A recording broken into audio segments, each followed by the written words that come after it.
함께 기도하겠습니다.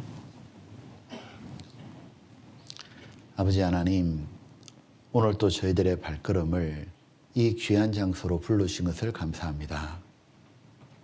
하나님, 저희들에게 이 성경 말씀을 통해 참으로 하나님의 살아계신 것과 또 우리가 어떠한 사람이 되어야 될지를 깨달을 수 있도록 도와주십시오. 하나님, 정말 하나님이 하시고 싶은 말씀을 바르게 전할 수 있도록 도와주십시오. 그리고 그 말씀 속에 하나님이 함께 하심으로 하나님의 능력으로 듣는 모든 분들의 마음을 주장해 주심으로 모두 하나님께로 돌아올 수 있도록 친히 역사해 주시기를 하나님 간절하게 기도합니다. 하나님, 오직 하나님의 뜻이 이루어지기를 소원하며 이 모든 말씀들을 하나님께 부탁을 드립니다. 마치는 시간까지 오직 주님께서 친히 인도하여 주시옵소서. 우리 구주 예수님 이름으로 기도드렸습니다. 아멘. 네. 앞에 잠깐 보겠습니다. 자, 요한복음 14장 29절인데 예수님이 하신 말씀인데 한번 같이 읽어볼까요? 이제 일이 이루기 전에 너희에게 말한 것은 일이 이룰 때에 너희로 믿게 하려 함이라.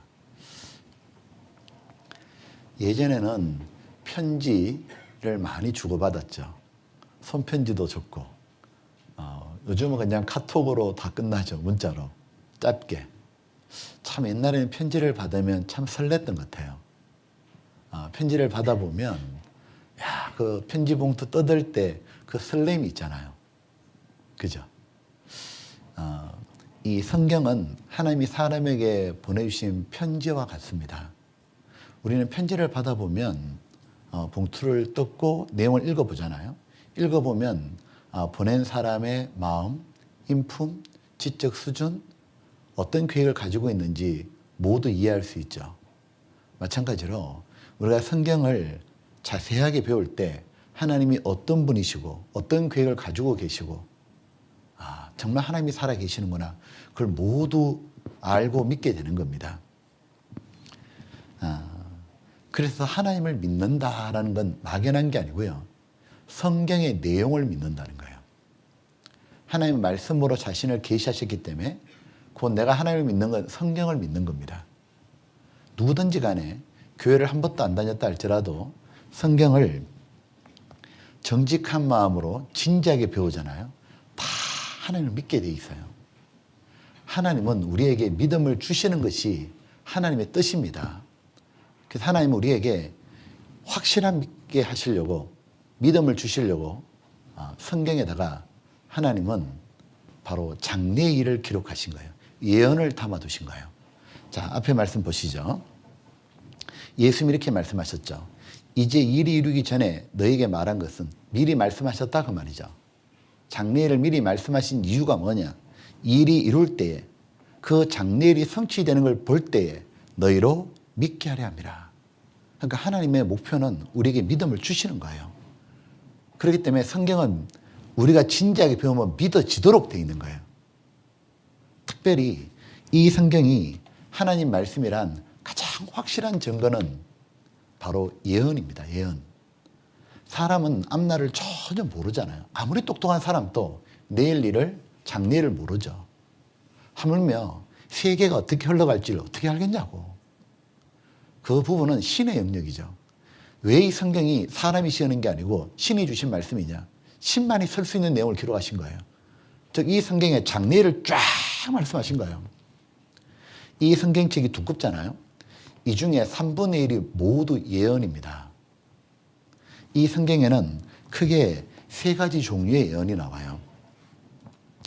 성경의 예언들은 크게 개인과 나라와 세상 종말에 대한 예언이 나와요. 즉 개인은 태어나기 전에 이미 생애가 모두 예언되어 있다는 거죠. 대표적인 분이 바로 예수님입니다. 예수님께서는 어느 땅에 태어나시고 왜 태어나시고 어떻게 사시고 무슨 말씀하시고 어떤 행동을 하시고 어떻게 죽으시고 어떻게 부활하시고 천국 가시고 어떤 일을 이루실지 예수님이 생애가 이미 다 예언되어 있던 거예요. 구약 성경이라 그러잖아요. 구약은 뭐냐면 옛 약속이라는 뜻이죠. 예수님을 보내주신다는 하나님의 약속이다 그 말이에요. 그러니까 창세기부터 말라기까지 구약 39권은 모두 하나님이 예수님을 보내준다는 약속이었던 거예요. 그리고 하나님 약속을 지키는 분이었죠. 바로 구약에 약속하신 대로 오신 분이 바로 예수 그리스도인 거예요. 그리고 성경에는 여러 나라들이 나오죠. 성경은 이스라엘 중심으로 한 세계 역사가 나와 있기 때문에 특별히 이스라엘과 그 주변의 나라들에 대해서는 장래가 어떻게 될지 자세히 전하셨죠. 우리는 어제 이스라엘 배웠죠. 이스라엘의 미래가 어떻게 될지를 수천 년 전부터 자세하게 말씀하셨고 일이 이루어지는 걸 우리는 보고 있는 거죠. 그리고 또 하나는 바로 하나님께서는 세상 종말을 정하셨어요. 그리고 종말의 날짜는 알려주지 않았어요. 아무도 종말 날짜는 몰라요. 혹 누가 몇 년, 몇 월, 며칠, 몇 시에 종말 있다 말하거든 그거 완전히 사기꾼이라 생각하면 돼요. 그건 이단이요. 아무도 몰라요. 근데 종말의 날짜는 알려주지 않았는데 종말이 되었구나. 이제 종말이 곧 오겠구나. 인류가 멸망하겠구나. 그건 알 수 있게 하셨어요. 왜냐하면 징조를 쫙 말씀해 주셔요. 그리고 대비하라고. 자, 앞에 한번 보시죠. 이사야 46장에 2700년째 기록된 성경이죠. 내가 하나님께서 종말을, 세상 종말을 처음부터 구하며 처음부터 종말을 정하셨다는 거예요. 세상을 만드실 때부터 처음부터 종말을 정하셨고 아직 이루지 아니하는 일을 예측부터 보이고 미리 말씀을 쫙 하신다 그 말이죠. 이러기를 나의 모락에 있을 것이니 하나님의 계획이 이루어질 것이니 내가 나의 모든 기뻐하는 것을 이루리라 하였노라. 자, 하나님은 종말을 처음부터 정하신 거예요. 즉 에덴 동산의 역사가 시작됐잖아요. 하나님의 성경의 역사 끝이 어떻게 되냐도 알려주신 거예요. 왜 하나님은 종말을 정하셨냐 하면 이유는 간단해요. 하나님이 사람에게 주시고자 하는 것이 이 세상이 아니기 때문이에요. 왜냐하면 이 세상은 사람에게 진정한 행복을 주는 곳이 아니에요. 조금 좋고 조금 즐겁고 조금 행복은 있지만 지속되지가 않잖아요. 우리를 불행하고 힘들게 하는 요소가 너무 많죠. 세상에는 넓고 병들고 고통이 있잖아요. 죽음이 있잖아요. 죽음이 있는 곳에 무슨 행복이 있어요? 넓고 병드는데 무슨 행복이 있냐고. 우린 단지 그렇게 몇십 년 조금 재밌게 살려고 태어난 게 아니잖아요. 우리 마음에는 영원히 행복하게 살고 싶잖아요. 그것이 바로 천국이다 그 말이에요. 아담이 에덴 동산의 범죄함으로 말미암아 하나님은 이 땅을 저주를 하신 거예요. 이 땅에는 진정한 행복이 없어요. 속으면 안 된다 그 말이에요. 사람들이 왜 속는가 모르겠어요.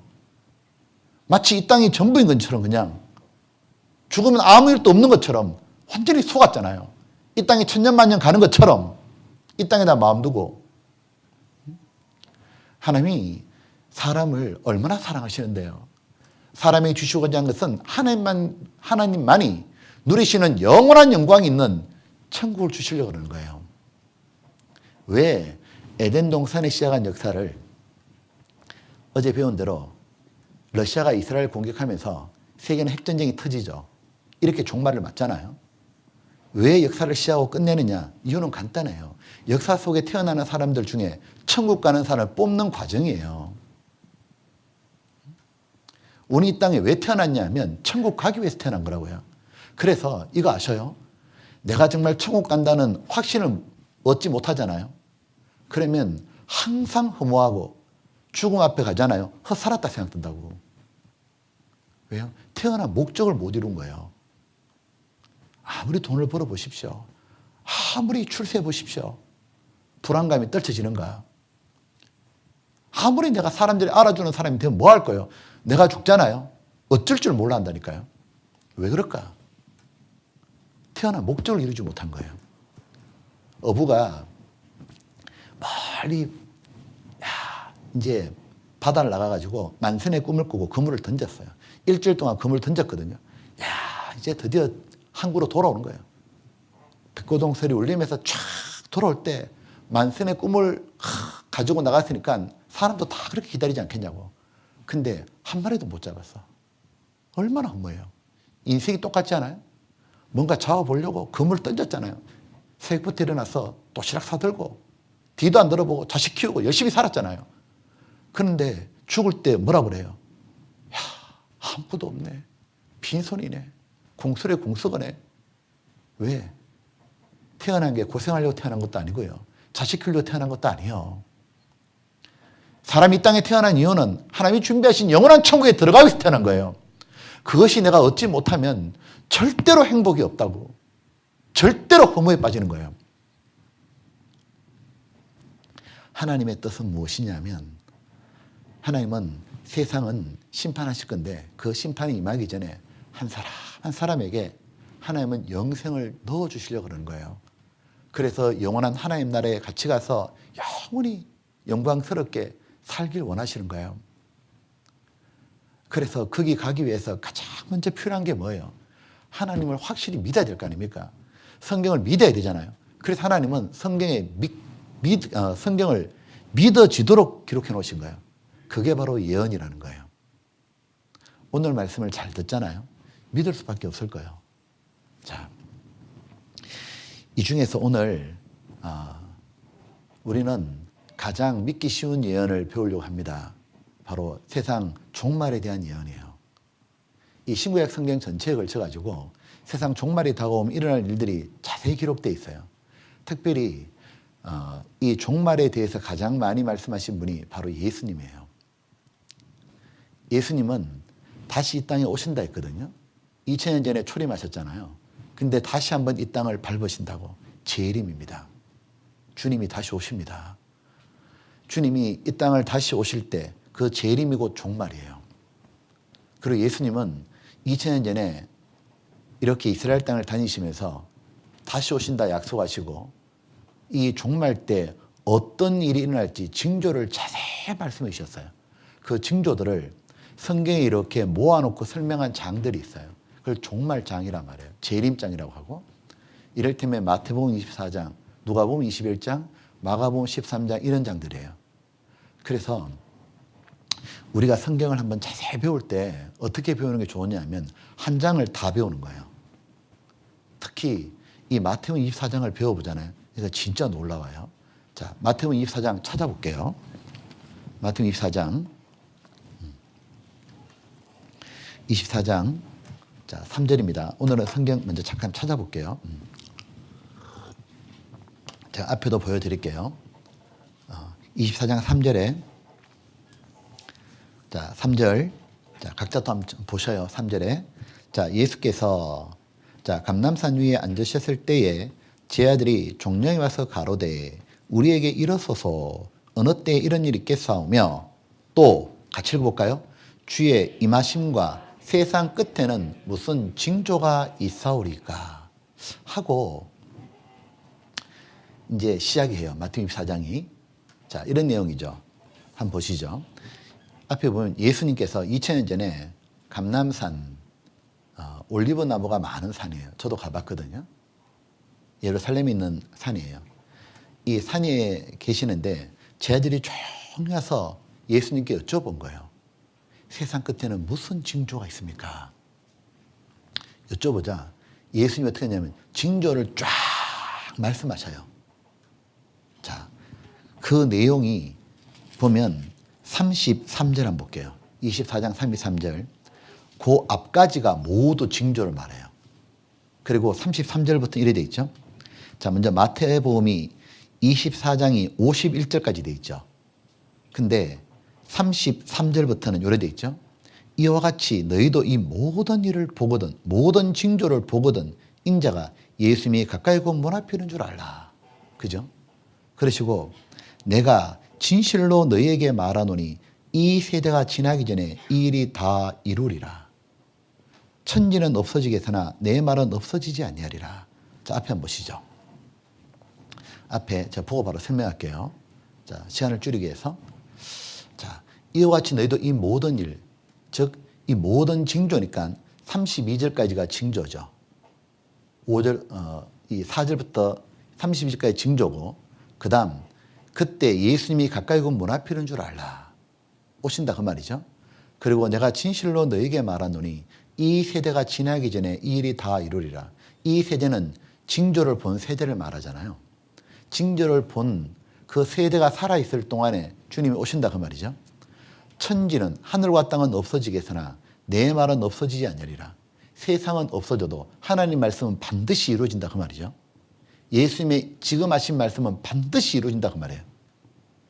즉 종말의 징조는 반드시 나타난다 그랬죠.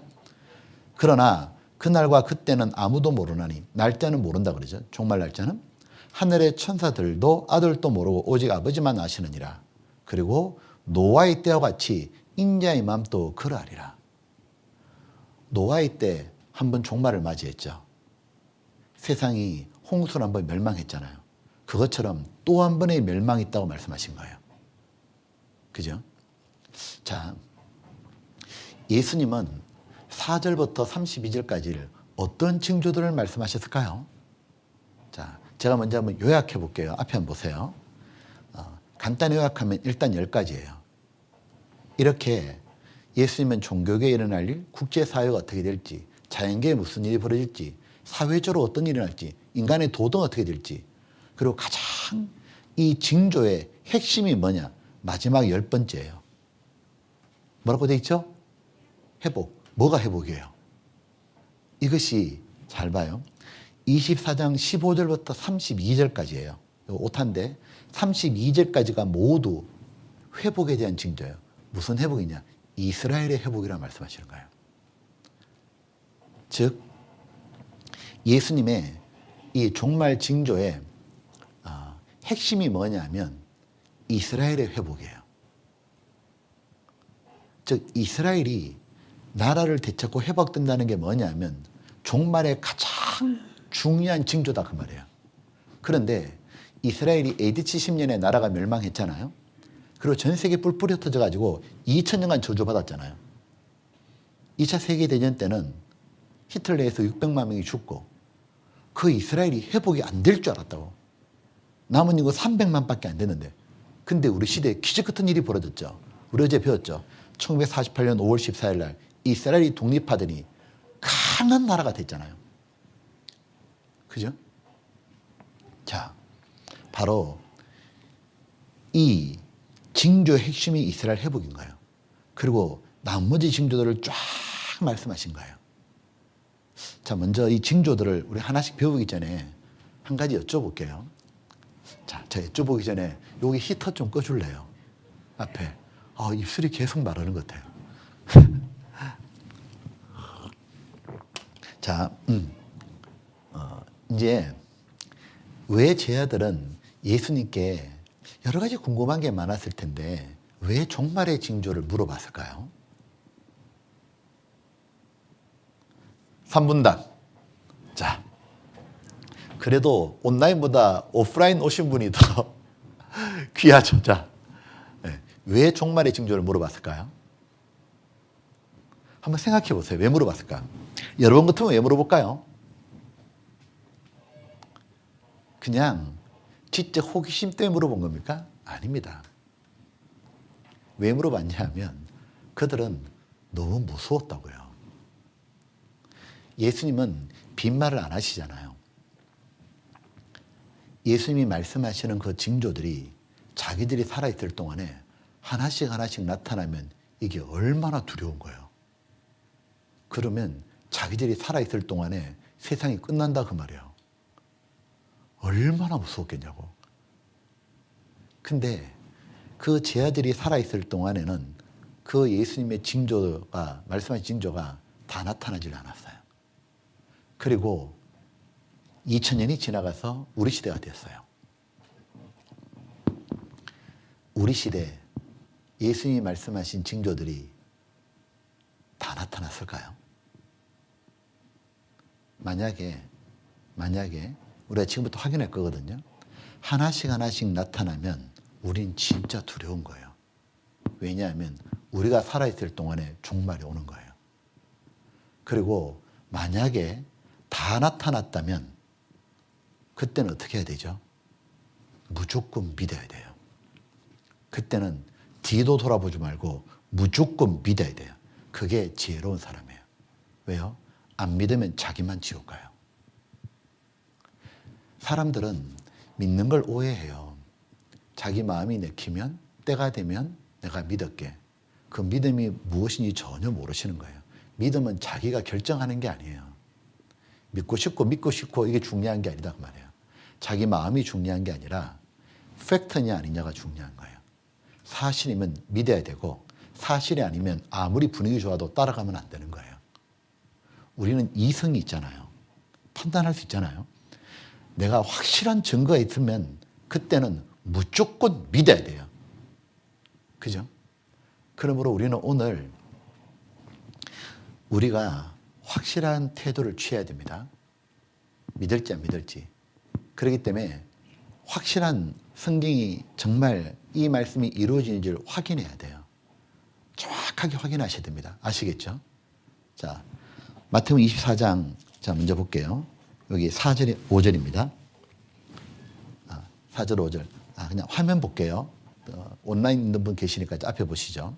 먼저 4절, 5절에 첫 번째 징조가 이겁니다. 예수님이 말씀하신 첫 번째 징조. 자, 여러분 이 징조가 나타났는가 잘 생각해 보세요. 예수께서 대답하여 가라사대 너희가 사람의 미혹을 받지 않도록 주의하라. 많은 사람이 내 이름으로 와서 이르되 나는 그리스도라 하여 많은 사람을 미혹해 하리라. 자, 첫 번째 징조가 이거죠. 마지막 때가 되면 내가 재림이 예수다. 내가 하나님이다. 내가 구세주다. 이렇게 해서 사람들을 속일 거라는 거예요. 영적으로 미혹시킬 거라는 거예요. 그 사람들은 와 저분이 정말 우리의 구세주인가? 저분이 하나님인가? 하고 쭉 따라가면서 그 사람을 숭배하는 그런 일이 벌어질 거라는 거예요. 영혼이 노락질 당하는 일이 일어날 거라는 거예요. 이 징조 나타나고 있습니까? 우리 주변에 이런 사람이 있습니까? 네? 이거 아셔요? 우리나라에만 자기가 하나님이라는 사람이 70명 있다는 거. 미국에 제가 갔을 때 미국 LA에만 400명 있다 그러더라고요. 미국 전체에 2,000명이 뭐냐면 자칭 예수요. 호주가도 있고요. 일본도 있고요. 중국도 있고요. 제가 이스라엘 갔을 때 자기가 메시아라는 사람, 그리스도라는 사람 자칭 4명 있더라고. 이들을 따라다니는 사람이 10만 명이 넘어요. 어떤 사람들은 그 사람이 구세주인 줄 알고 학업도 포기하고 가정도 버리고 다 재산 바치고 집단 생활하고 심지어 자살도 막 하잖아요. 이거 한번 보셔요. 이거 진짜 끔찍하다고. 우리나라에 70명이죠. 보셔요. 별 희한한 사람 다 있죠. 여기 신천지도 있죠. 야, 기가 막히잖아요. 진짜 어떻게 이 사람을 이렇게 속이나 몰라. 또 따라가는 사람도 이상하죠. 보면 미국에 이 사람 따라가다가 집단 자살했잖아요. 영국의 사이비교 천국 500개 이상 번창하고 아프리카 우간다 종말라 신도 500명이 집단 자살해버리고 자칭 메시아들 이 4사람 이스라엘 땅에 있더라고. 후스 메시아. 누가 메시아냐? 자기라는 거예요. 우리는 예수님이 말씀하신 그 예언이 우리 시대에 첫 번째 나타나네. 두렵다고.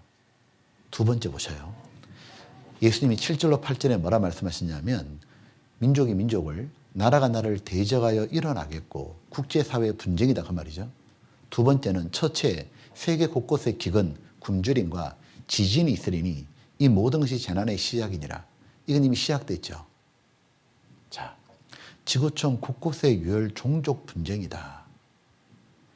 지구촌에 전쟁 없는 날이 없다.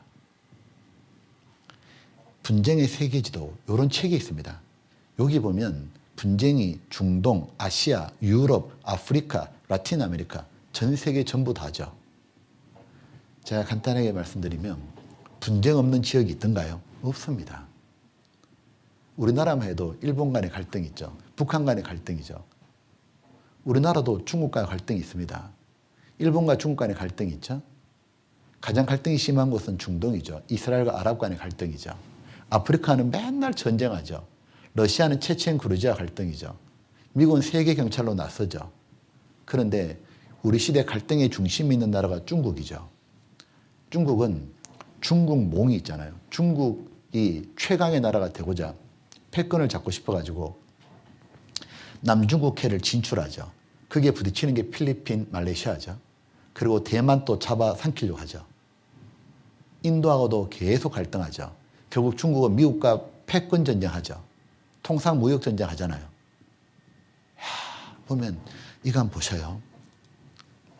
영토 분쟁 중인 나라들이 빨간색입니다. 없는 나라가 거의 없죠. 보십시오.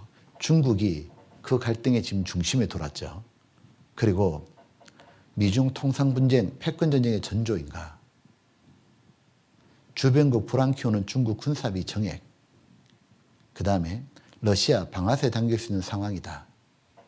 그러니까 러시아 주변에 있는 유럽의 나토 국가, 프랑스 뭐 이런 나라들이 최대로 군사비를 정액시키죠.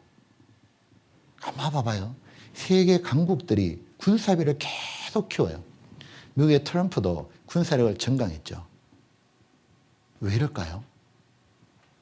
왜 겉으로는 평화합시다, 협상합시다, 무기 감축합시다 이래놓고 뒤로는 왜 이렇게 군사비를 투자하고 무기를 개발하고 저렇게 날릴까요? 왜 그럴까요? 왜 그럴 것 같아요? 전쟁 터지거든요. 마지막 세계전쟁 터지거든요. 지금 나라와 민족 간의 분쟁 갈등은 징조요. 우리 어제 요한계시록 16장에 마지막 핵전쟁, 아마겟돈 전쟁 배웠지 않습니까? 마태복음 24장은 징조를 말하고 요한계시록은 바로 이 마지막 때 참상을 보여주는 거예요.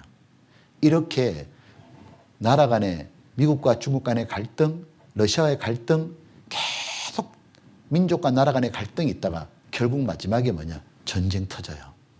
그래서 요한계시록 16장에 온 천하 임금들에게 가서 하나님 곧 전능하신 이의 큰 날에 전쟁을 위하여 그들을 모으더라. 히브리어로 아마겟돈이라는 곳으로 왕들을 모으더라.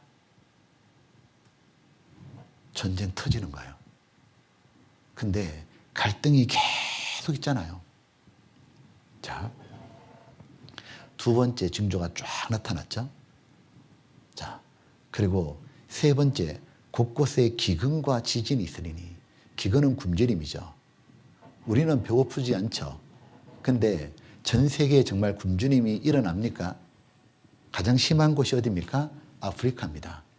아프리카는 한때 1,100만 명이 1년에 죽었잖아요. 왜 죽냐? 없어요, 먹을 게. 왜 없죠? 아프리카 땅이 물이 없어진 거예요. 75%가 땅이 전부 다 사막으로 바뀌어버린 거예요. 그러니까 먹을 게 없으니까 굶어 죽는 거예요. 이거 아셔요? 그런데 아프리카만의 문제가 아니라는 거. 중국도 식량 부족 국가예요. 우리나라 식량 자급률이 26.6%밖에 안 됩니다. 지금 월드워치 연구소의 브라운 소장이 발표한 거 보셨습니까? 인류는 멸망할 수밖에 없다. 두 가지 이유가 되는데 첫 번째가 뭐냐면 환경의 파괴로 인류는 멸망하고 두 번째는 세계 인구는 점점 늘어나는데 식량이 생산이 따라가지를 못해요. 결국은 식량 대란, 식량 부족으로 전쟁이 일어난다고 말하는 거예요. 자, 이거 한번 보셔요. 식량 파국, 인류 대재앙 오는가? 7초의 어린이 한 명씩 굶어 죽는다. 이렇게 굶어요. 못 먹었잖아요. 이렇게 죽는다고. 21세기 최대 위기는 식량난이다. 식량 대란 책이 딱 나오죠. 대기근 온화, 식량 생산 인구 증가 못 따라간다. 그죠? 근데 원래 진짜 충격적이에요. 이리 봐요. 지구촌 곳곳에 코로나19 감염 위험, 이거 원래 신문이거든요. 5월달 신문인데 최악의 기근까지 설상가상이다. 즉 코로나 때문에도 힘든데 뭐냐 하면 기상이변으로 식량 생산이 줄어버린 거예요. 너무 힘들죠. 근데 원래 또 끔찍한 일을 당했어요. 그나마 익은 곡식조차도 메뚜기 떼가 등장해서 먹어 치워버렸잖아요. 그래서 이거 보셨습니까? 코로나19도 못 잡았는데 안 그래도 식량이 부족했는데 메뚜기 떼까지 강타한 아프리카 케냐. 아프리카 절단 났습니다.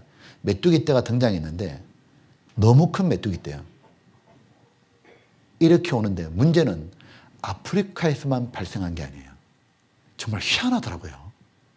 이 아프리카에서 발생한 이 메뚜기 떼가 인도, 파키스탄, 아시아로 넘어왔거든요.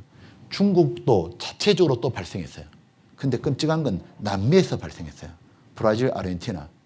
비상사태 선포했잖아요. 메뚜기 떼는 보통 떼가 아니에요. 이게 한 번 움직이잖아요. 4천억 마리예요. 4천억 마리. 이게 해발 2000m 산도 넘어갑니다. 여기서 대전까지 날아가 버려요. 하루에. 싹 다 먹어치우는 거예요. 그러니까 난리 났었죠. 인도 27만의 최악 메뚜기 떼 급서 농작물 먹어치운다. 아르헨티나, 브라질 거대한 메뚜기 떼 출몰로 비상사태 선포해버린 거예요. 근데 코로나 바이러스보다 더 무섭다. 메뚜기 떼. 이 메뚜기 떼 왜 이렇게 창궐하죠? 왜 이럴까요? 이거 징조요. 이거 아셔요? 징조인 거? 마지막 종말에 딱 들어가잖아요. 성경에 이렇게 돼 있다고요. 요한계시록 보면 이 9장에 황충, 메뚜기죠.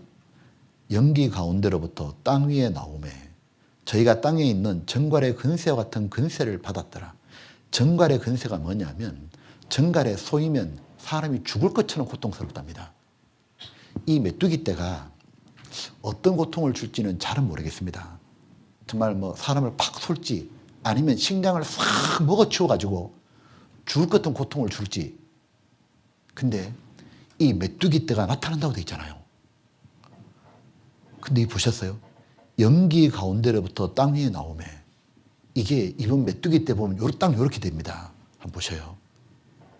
메뚜기 떼가 피어오르는 것처럼 나오는 거예요. 이렇게 떠버리는 거예요. 우리는 지금 징조를 보고 있는 겁니다.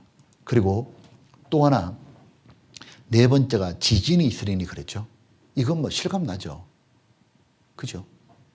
이 봄 지진 땅이 쪼개지는 거잖아요. 이 세계 지도에 땅의 60%가 진동한답니다. 지진이 벌어진대요. 60%의 땅덩어리가 흔들리고 매일 8,000건 발생하는데 신비한 건 우리 시대에 와가지고 급속도로 지진이 늘어버린 거예요. 근데 지진은 지금 우리 시대의 문제는 뭔지는 횟수도 문제지만 더 큰 문제는 강도예요. 6.0 이상을 강진에 분류하잖아요. 매년 100건 강도가 점점 세지는 거예요. 이 데이터가 나와 있더라고요. 6.0 이상의 강진이 약 100년 전에는 한 번 벌어졌어요. 근데 우리 시대, 요때죠. 우리 시대는 1841회가 일어난 거예요. 1800배가 늘었잖아요. 좀 이상하지 않습니까? 왜 이렇게 많이 넣냐 그 말이에요. 왜 그럴까요? 마지막 때거든요. 예수님이 말씀하시기를 누가복음에서 이렇게 말씀하셨죠. 민족이 민족을 나라가 나라를 대제가 일어나겠고 첫째 큰 지진이 대형 지진이 일어나리라. 이 대형 지진 일어났는데 가만히 보셔요. 우리나라는 지금까지 6.0 이상 우리는 경험해 본 적이 없죠. 포항 지진이 5.8이었습니다. 우리 주변 나라들은 다 강진 경험했죠. 일본 맨날 지진 벌이잖아요. 대만, 중국, 중앙아시아, 이란, 파키스탄, 뭐 동남아, 필리핀, 뭐 아프리카, 유럽, 미국, 오세아니아 다 지진 벌어지잖아요. 강진이. 자, 이거 한번 보셔요. 지진이 얼마나 무서운 줄 알아요? 우리나라 5.8 강진이 한번 포항에 벌어졌잖아요. 한반도가 흔들렸다고. 어땠냐면 이렇게 부서졌어요. 차 같은 게 수능 시험 오늘 봤지만 그때 일주일 미뤄졌잖아요. 이게 5.8밖에 안 된다고. 근데 잘 보셔요. 주변에 일어난 지진. 고베 지진이 7.3이 딱 벌어지는데 다리가 붕괴됐죠. 사망자가 6,400명 넘습니다. 도시가 완전히 붕괴되는 거예요. 주저앉아 버립니다. 완전히. 딱 20초만 흔듭니다. 20초 흔들어 버리는데 도시가 주저앉아 버린다고. 중국 서촨성 대지진 기억나시죠? 사망자 9만 명 넘었죠. 완전히 붕괴돼 버립니다. 그냥 이렇게 해서 죽어버리잖아요. 네팔 지진 8,000명 죽었는데 여기 보면 도로가 쪼개지고 집이 무너지고 사람이 깔려 죽어버리죠. IT, 이 아메리카 쪽이잖아요. 23만 명 죽었잖아요. 깔려 죽어버리잖아요. 진짜 무서운 게 지진이요. 자연재해로 800만 죽었는데 그동안 지진명이 232만 명입니다. 그러니까 전 세계가 지진 공포 떠는 거예요. 근데 일본은 지진 전문이잖아요. 거대 지진은 반드시 온다. 근데 원래 신문에 5월달 신문인데 독일 언론이 한반도 대지진 가능성 있다. 이건 징조요. 징조고 다 나타났고 앞으로 어떤 일이 벌어진 줄 알아요? 땅이 쪼개지는 거예요. 요한기 16장에 보게 되면 번개와 음성들과 내성이 있고 벼락과 번개가 치면 무섭지 않습니까? 또 큰 지진이 있어. 어찌 큰지 사람의 땅에 있으므로 이같이 큰 지진이 없었더라. 멸망이다 그 말이에요. 얼마나 큰 지진이냐면 큰 성이 세 갈래로 갈라지고 만국의 성들도 무너지니 도시가 모두 무너지는 거예요. 우리가 지금 보고 있는 아파트, 빌딩 모두 무너진다 그 말이에요. 그리고 각 섬도 없어지고 산악도 간데 없더라. 예, 섬이 사라져 버린 거예요. 산이 쪼개져 버린 거예요. 산사태가 일어나 버린 거예요. 노아 시대와 똑같잖아요. 노아 시대에 하나님이 멸망을 시킬 때는 너무 무서웠잖아요. 기품의 샘이 터지면서 지진이 벌어지고 산이 무너졌잖아요. 땅이 무너지잖아요. 완전 땅이 파괴되는 걸 봤지 않습니까? 앞으로 어떤 일이 벌어지냐면 하나님이 땅을 흔드는 정도가 아니고 땅을 깨어지고 흔들고 흔들리며 완전히 무르륵 다 무너져 버리는 거예요. 너무도 무서운 날이 오고 있는 거예요. 이건 징조입니다. 이 보셔요. 다 나타나는 거예요, 지금요. 또 하나 예수님이 말씀하셨죠. 첫째 큰 지진과 기근과 같이 읽어볼까요? 온역, 전염병이 있겠고. 이건 뭐 실감나죠. 코로나 말입니다. 첫째의 전염병이 있고 전 세계의 전염병이 있고 코로나19가 전 세계에 퍼지는 3개월은 충분했다. 팬데믹, 세계적인 전염병 딱 선언했죠. 이게 어제 자료입니다. 6,400만 명 걸렸더라고. 약 한 150만 명이 죽었습니다. 여기 보셔요. 다 빨간색이지. 코로나. 상상도 못한 시대에 살고 있습니다. 지금. 전 세계에 이렇게 감염병이 돌 거라고. 전염병이 퍼질 거라고. 근데 지금 전염병 전문가가 원래 이렇게 발표했잖아요. 미래 최대 인류 살생 전염병으로 우리를 황폐화시킬 수 있다. 무슨 얘기입니까? 치사율이 엄청 높은 괴물 같은 전염병 올 수 있단 말이잖아요. 근데 옵니다. 왜 올까요? 성경에 전염병으로 앞으로 죽는다고 되어 있어요.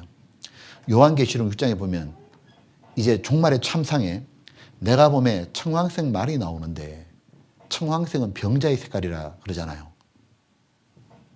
그 탄자 이름은 사망이니 엄부와 그 뒤를 따르더라. 죽고 또 죽고 죽음이 계속 연이어진다 그 말입니다. 얼마나 많이 죽느냐?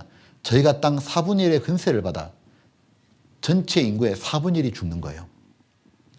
요한계시록에 보게 되면 이 7년간 사람이 죽어나가는데 제일 먼저 한번 4분의 1이 왕창 죽습니다. 그 다음 3분의 1 죽고 그 다음 다 죽는다 돼 있거든요. 한번 이 전염병이 돌면은 떼죽음 들어보셨죠? 떼죽음. 앞으로 어떤 일이 벌어지냐면 떼죽음 당하니 온다 그 말이에요. 코로나2 같은 거예요. 여기 보면 사람 4분의 1이 죽는데 금과 전쟁이죠.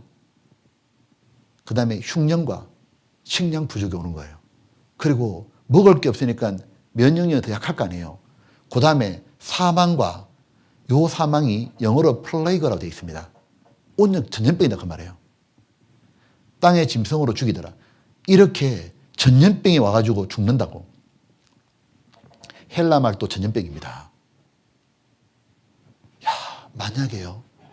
이런 코로나 말고 앞으로 변종 코로나2가 오면 어떻게 될까?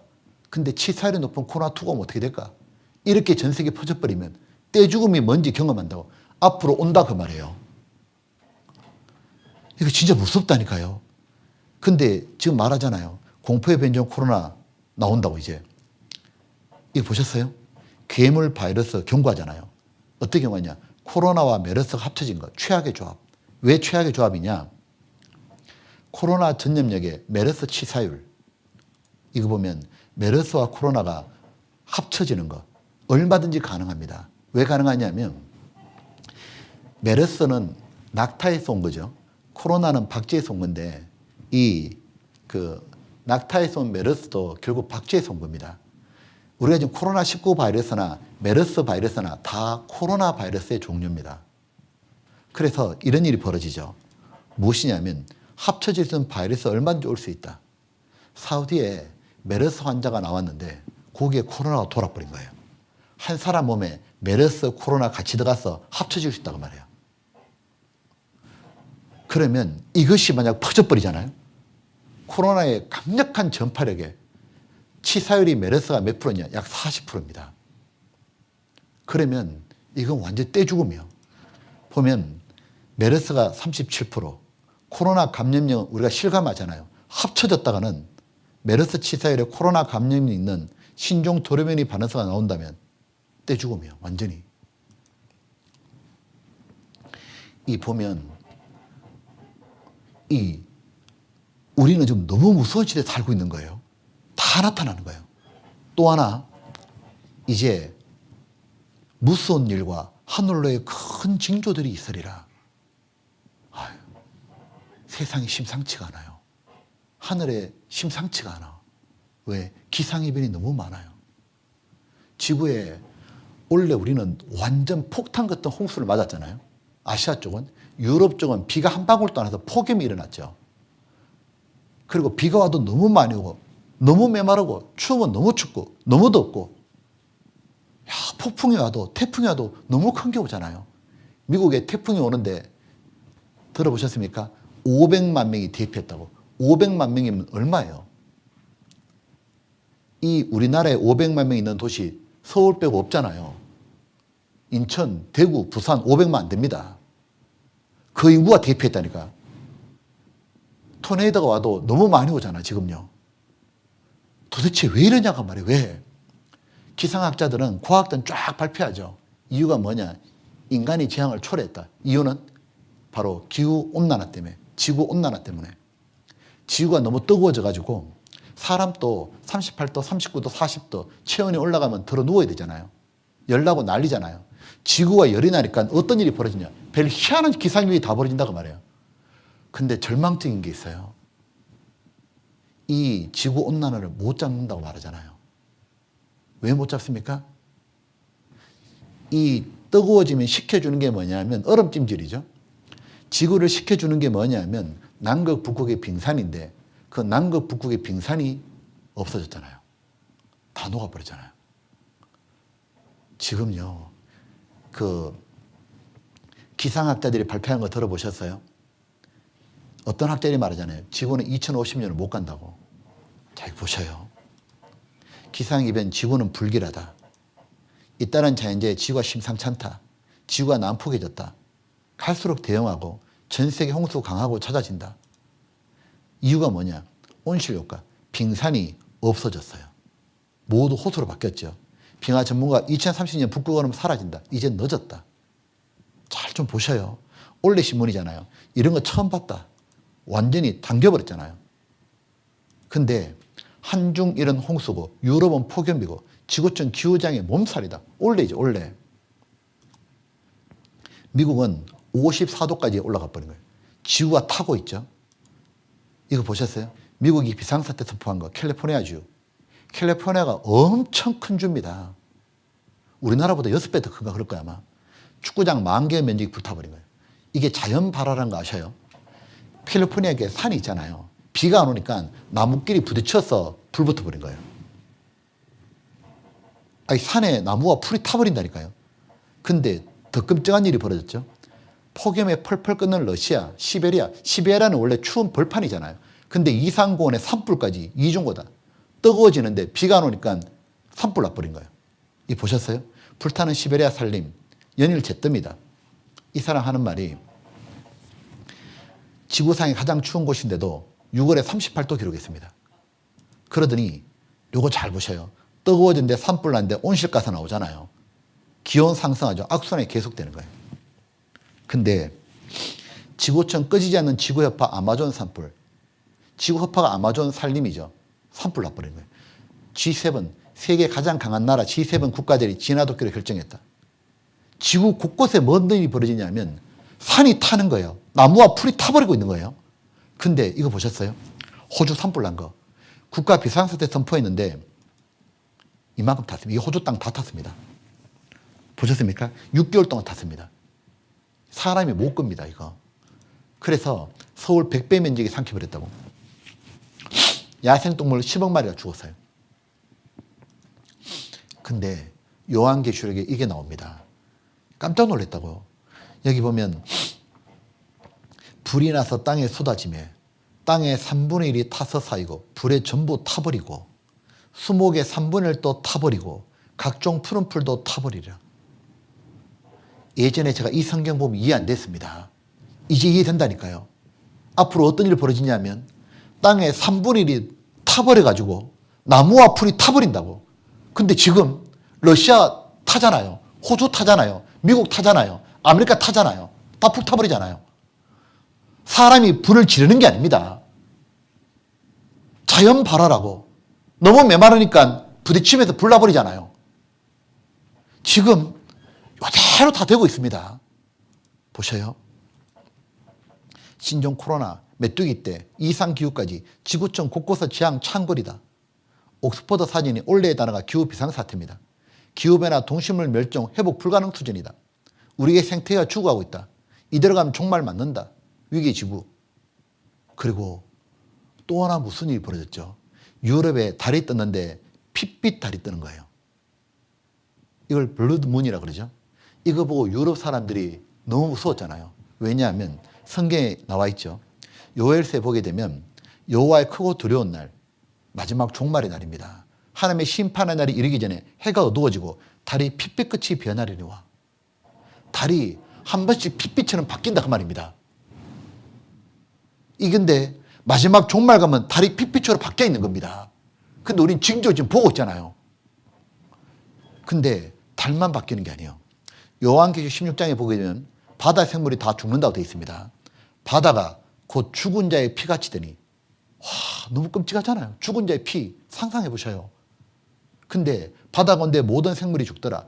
조개와 물고기 다 죽거든요. 강과 물 거는 호수의 소돔에 피가 되더라. 바다나 강이나 호수가 피처럼 바뀐다고 되어 있는데 다 죽는다고 되어 있잖아요. 근데 이거 징조 나타나는 거 보셨어요? 이게 호주 바다입니다. 오스트레일리아, 호주죠. 보셨어요? 이렇게 핏배같이 바뀌는 거. 그 다음 여기 브라질입니다. 이것이 미국이에요. 여기가 터키입니다. 여기가 프랑스예요. 여기가 중국이에요. 여기가 아프리카예요. 나일강이에요. 이 보면 다 나타나잖아요. 그리고 이래 돼 있죠. 불법이 성함으로 많은 사람의 사랑이 식어지리라. 우리 시대에 법이 무너지잖아요. 죄가 너무 많죠. 노아가 살던 시대에 가장 죄가 많았는데 사람이 죄를 지으면 가장 먼저 나타나는 게 뭐예요? 엄탕해져요. 완전 엄난에 빠지거든요. 우리 시대만큼 엄난한 시대가 어디 있어요? 우리 시대의 순결의 개념이 사라졌잖아요. 불륜이 TV 드라마 주제잖아요. 인터넷에서 음란물이 판치잖아요. 그리고 음란 다음으로 짓는 게 뭡니까? 때리고 폭력이고 살인입니다. 사랑이 없잖아요. 이 보셔요. 스마트폰의 음란물 천국이죠. 그러니까 스마트폰 가지고 어린애들부터 난리도 아니잖아요. 어른도 마찬가지고. 그러니까 세상에 별짓을 다 하죠. 간통 법으로 무죄라고. 아니, 간통을 법으로 무죄하면 어쩌자는 거냐고. 그럼 간통해도 괜찮잖아요. 죄가 안 된다니까. 어떻게 이럴 수 있냐고. 어떻게 법을 잡은 사람이 이 짓을 하냐고 말해요. 그러니까 동성애로 청소년 A조 환자 10배 급증했잖아요. 동성애가 나쁜 거 아닌 것처럼 얘기하니까. 짐승도 안 하는 걸 사람이 하잖아 지금요. 그러니까 이렇게 죽지 않습니까? 에이즈 걸려가지고. 그러니까 애들이 뭘 배워요? 죽었으면 버려라. 여고생 집단 성폭행했는데, 야, 이 뭐 인간이 이런 인간이냐 그 말이에요. 아무리 인간이 나빠도, 아니 자기 친구들을 붙잡아 성폭행하고 난 다음에 술 먹이고 난 다음에 죽었으면 버려라고. 이게 정신이 없잖아요. 왜 이럴까? 너무 희한한 걸 많이 본다 그 말이에요. 정신이 완전히 나갔잖아요. 이거 보셨어요?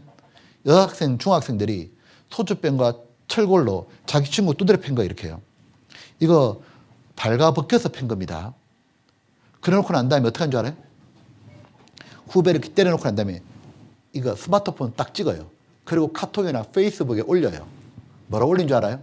이것도 추억이야. 이러니 애나 어른이나 그러니까 묻지마 살인도 하고 죄가 너무 많잖아요. 죄의식이 없죠. 우리 시대에.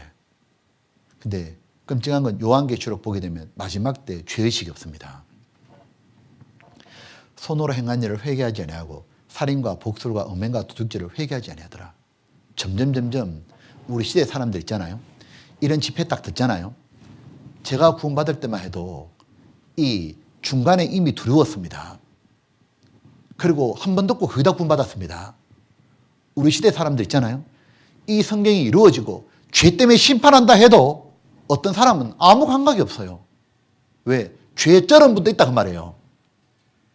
완전히 죄에 빠져가지고 첫날마다 스마트폰에 빠져 있으니까 말씀을 들어도 도대체 깨닫지를 못하는 거예요. 회개할 줄 모른다 그 말이에요. 어쩌려고 그러냐고. 완전 너무 끔찍한 시대에 되고 있는 거 지금요. 이 보세요.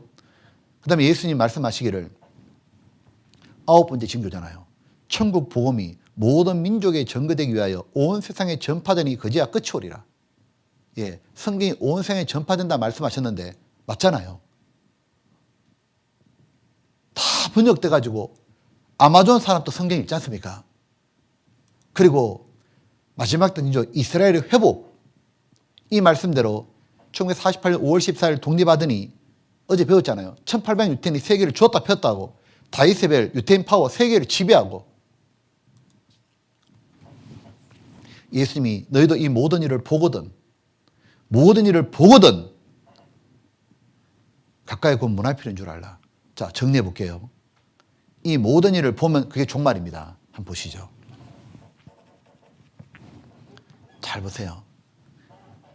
내가 예수라고 메시아라고 사람을 미혹해 한 사람이 나타나고 나라 간에 민족 간에 분쟁이 있고 기근 굶주림이 있고 지진이 벌어지고 전염병이 돌고 하늘이 심상치 않고 기상이변이 벌어지고 바다가 핏볕이 바뀌고 바다에 쓰나미 지진이 일어나고 불법이 성하고 성경 온 세상에 전파되고 이스라엘이 회복되는 걸 보거든.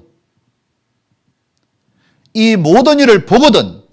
2000년 전에 하신 예수님의 말씀 이 모든 일을 보거든. 그때가 종말의 때다 그 말이에요. 이 모든 일을 보는 시대가 어느 시대입니까? 바로 지금이요. 지금. 이 성경이 모두 이렇게 다 이루어진 건 지금밖에 더 있냐고. 그렇지 않습니까? 그리고 노아의 때와 같이 인자의 마음도 그러하리라. 노아의 때 어땠는데요?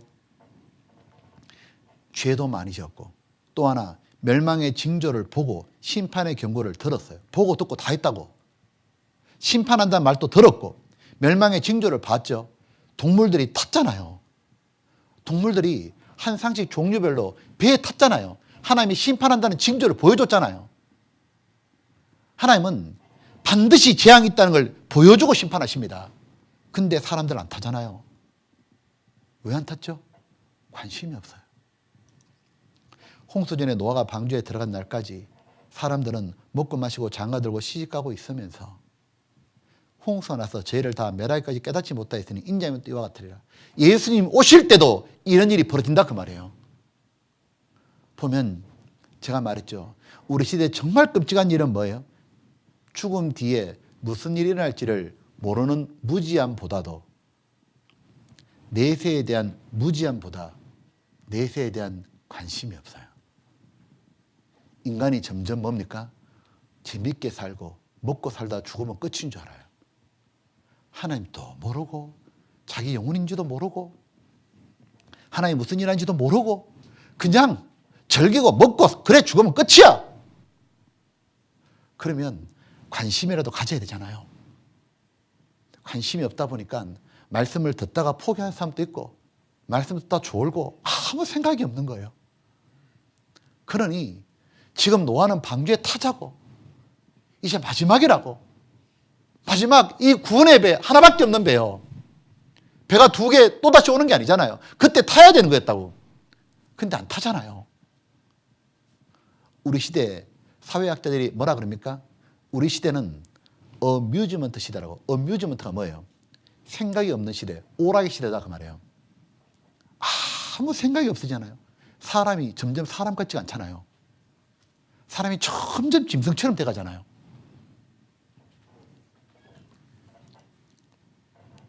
그리고 그때에 여러분 마태복음 24장 한번 또 확인해 보셔요. 이건 44장, 24장 한번 성경 직접 확인해 보세요. 44절 이래 돼 있죠. 40절에 자 그때에 두 사람이 밭에 있음에 하나는 데려감을 당하고 하나는 버려둠을 당할 것이요. 자 앞에 한번 보셔요. 이거 설명할게요. 잘 보셔요. 그때에 끝난 말은 이 그때가 언제요? 언제요? 지금까지 배웠잖아요. 마태복음 24장 앞에 징조를 본 모든 사람이 징조가 다 나타난 그때 그 말이죠. 그럼 그때가 언제요? 지금이요. 지금이다 그 말이에요. 예수님께서 그때에 끊는 것은 지금 그 말이에요. 징조가 모두 나타난 그때에 바로 지금이에요. 우리 시대에 무슨 일이 벌어지냐? 앞으로 일어날 일인 거예요. 바로 요 예언만 남았다 그 말이에요. 앞으로 어떤 일이 벌어지느냐? 두 사람이 밭에 있음에 일하러 갔다가 말이에요. 남자 같으면 직장 나간 거예요. 하나는 데려감을 당하고 하나는 버려둠을 당할 것이라. 하나는 천국을 데려가고 하나는 냅둔다 그 말이에요. 두 여자가 매를 여기 맷돌입니다. 옛날에는 밥 지을 때 맷돌 갈았지 않습니까? 식사를 준비할 때에 하나는 데려감을 당하고 하나는 버려둠을 당할 것이니라. 이러므로 너희도 예배하고 있으라. 생각지 않은 인자가 예수님이 오시리라. 자, 이런 뜻입니다. 예수님은 앞으로 먼저 지상 재림 전에 공중 재림을 하신다고 돼 있어요. 왜 공중에 오시느냐? 구원받은 사람을 몽땅 호련히 다 변화시켜서 천국에 데려가 버리시는 거예요. 그리고 세상에 멸망을 내리시는 거예요. 저 구원받은 사람을 가장 안전한 천국에 싹 뽑아서 데려갑니다. 싹 변화시켜가지고. 여러분 이거 아셔요? 우리는 지금 여기는 구원받은 사람 안 받은 사람 있잖아요. 지금 섞여 있죠. 구분이 안 가는 거죠. 어느 날 완전히 구분되는 날이 와요. 완전 분리요. 주님이 오셔가지고 구원받은 사람만 몽땅 천국으로 싹 데려가 버리는 거예요. 그걸 지금 이렇게 표현하고 있는 거예요. 이걸 가지고 흔히들 휴거라고 말해요. 영어로 랩처죠. 휴거는 반드시 있습니다. 하지만 날짜는 몰라요. 이단들은 몇 년, 몇 월, 며칠, 몇 시에 휴거 있다고 다 사기꾼입니다. 모릅니다, 날짜는. 날짜를 모르기 때문에 사실은 더 두렵다고. 왜? 지금 또 휴거 일어날 수 있잖아요. 왜? 그때가 언제라고 생각 들어요? 그때, 지금이잖아, 지금이요. 정신 바짝 차려야 되잖아요. 그때에, 이 모든 영주가 나타나는 그때에 주님이 오신다고요. 그러면 어떤 일이 벌어질까? 하나는 천국 데려가지만 하나는 남겨지잖아요. 그 남겨진 사람은 지옥이 결정이 딱 난 거예요. 다시는 구원받는 기회가 없는 거예요. 노아가 방주에 딱 들어가고 나니까 그 다음부터는 뭐죠? 홍수에 다 죽었습니다. 자, 미국의 최고의 신학 박사님들에게 인터뷰를 했던 영상이 있더라고요. 뭐냐면 우리가 사는 이 시대에 휴거가 일어납니까? 이 박사님들이 뭐라고 대답하시냐면 absolutely라고 말합니다. 반드시 일어난다. 자, 보십시오. 성경의 예언이 다른 예언과 종교, 문화와 구별된 특징은 100% 정확하다는 점입니다. 과거의 예언이 그랬듯 장래의 예언 또한 성취될 겁니다. 성경에는 지구 최후의 심판의 날에 교회를 휴거한다고 기록되어 있습니다. 그리스도를 믿는 자들도 고전히 휴거되어 공중에서 주를 영접하게 될 겁니다. 휴거가 일어날 시기에 대해서는 이스라엘의 회복 등 많은 징조가 보일 겁니다. 우리가 말세에 살고 있고 휴거가 임박했음은 이스라엘 민족의 회복이 암시하고 있습니다. 1967년도에 예루살렘 성전 탈환도 한 예죠. 이사야서 66장 8절에는 민족이 어찌 순식간에 나겠느냐고 했습니다. 이스라엘은 1948년 5월 15일 한 민족으로 다시 태어났죠. 이것이 우리가 말세에 살고 있음을 암시하는 가장 위대한 예언일 겁니다. 민족이 민족을, 나라가 나라를 대적하여 일어나겠고 첫째의 기근이 있으리니 이는 재난의 시작이니라. 오늘날의 세계 정세와 너무 닮았군요. 그렇다면 우리 생애에 휴거가 일어난다는 뜻일까요? 이 모든 게 우리 생애에 일어날까요? 물론입니다. 정말이냐고요? 시간이 지나면 알 수 있겠죠. 반드시 일어납니다. 왜요? 그 앞에 마태복음 24장의 징조가 2000년 전의 예언이 다 이루어지고 있잖아요. 마지막 남은 예언 뭡니까? 휴거. 반드시 됩니다. 여러분 보셔요. 휴거는 다른 특별한 때가 아니에요. 밭에 일하러 가고 밥 지을 때 일상생활하고 있을 때예요. 어쩌면 말입니다.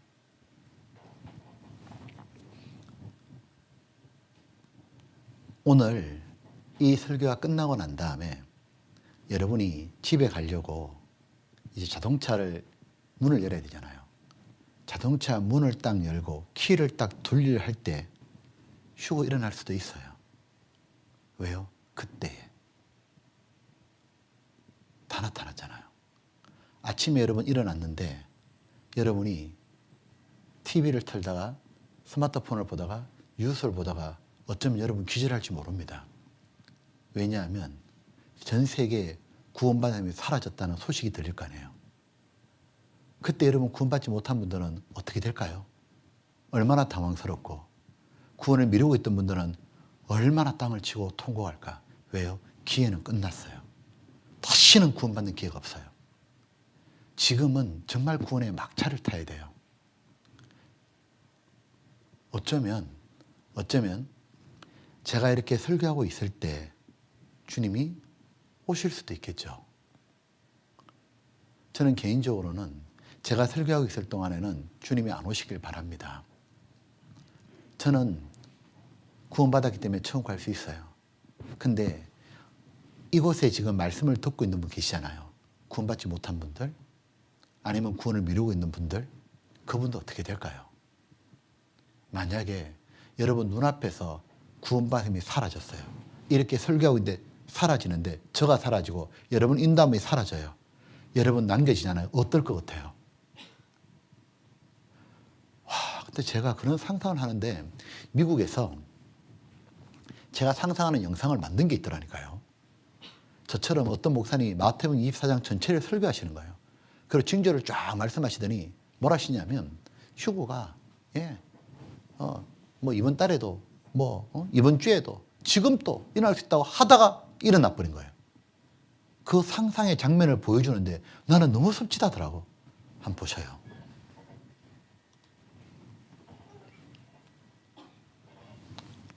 Jesus Christ is coming back for his church. The Bible says in Matthew chapter 24 verse 42, "Watch therefore, for you do not know the hour your Lord is coming." I want you to know, church, that Jesus Christ could come this month, or he might come next week, or he could even come.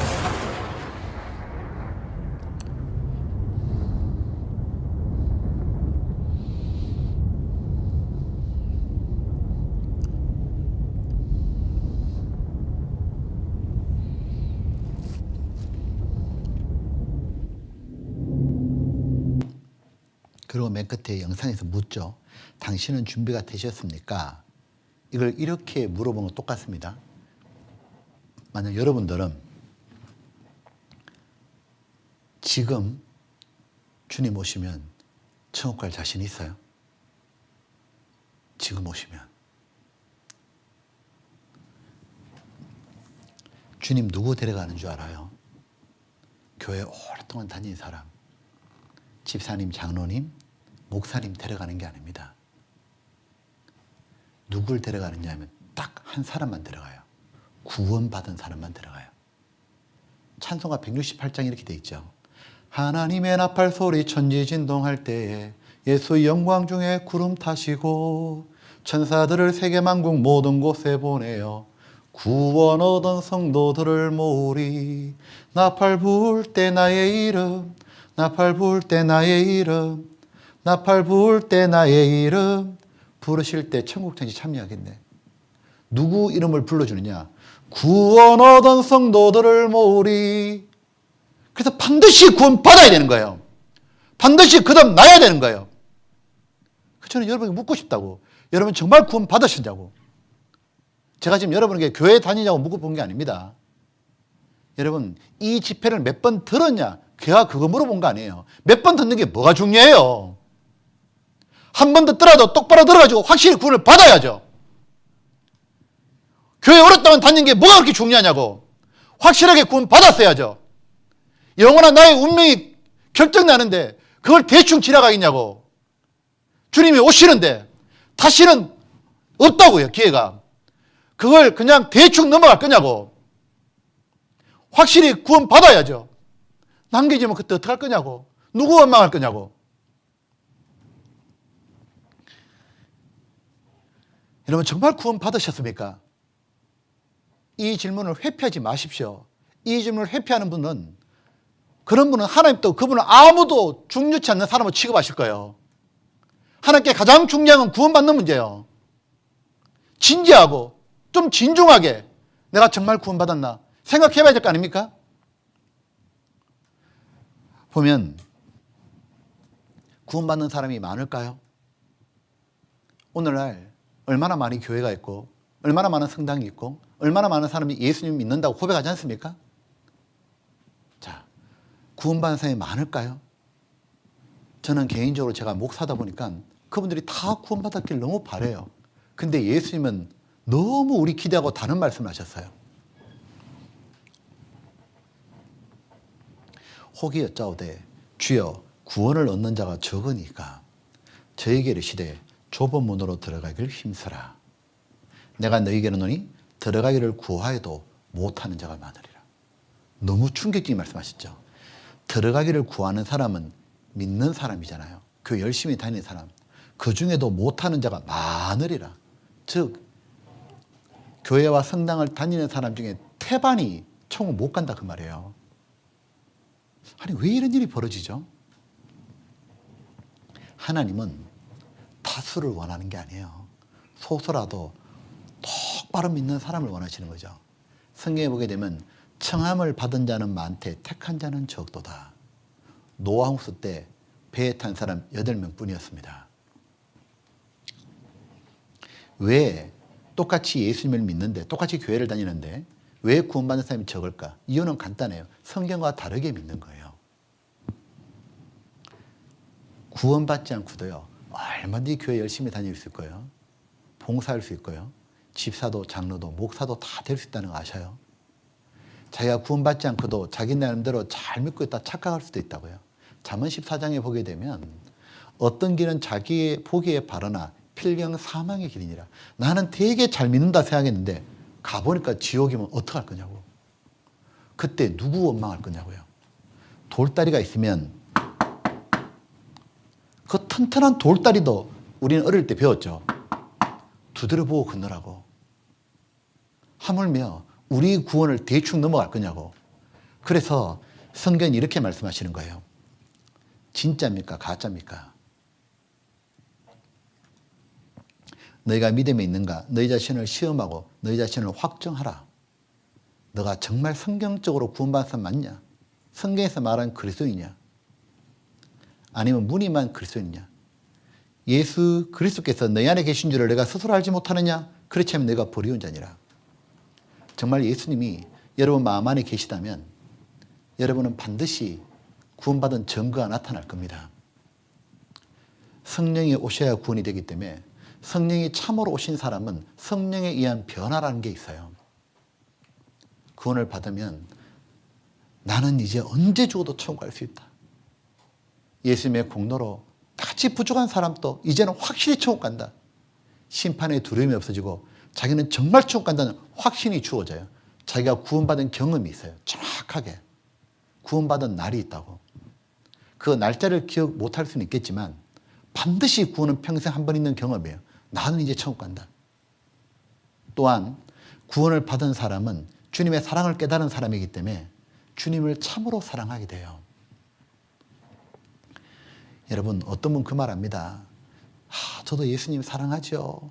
근데 솔직히 말하면 자식이 더 좋아요. 돈이 더 좋고. 왜 그렇죠? 예수님의 사랑을 진정으로 깨달아 본 적이 없어요. 자신을 구원해 준 사랑, 나를 위해서 정말 십자가 죽기까지 사랑해 준 그 사랑, 그 사랑을 깨닫는 사람은 내가 모든 것보다 주를 더 사랑하나이다. 그렇게 됩니다. 참으로 구원받은 사람의 특징이 뭔지 알아요?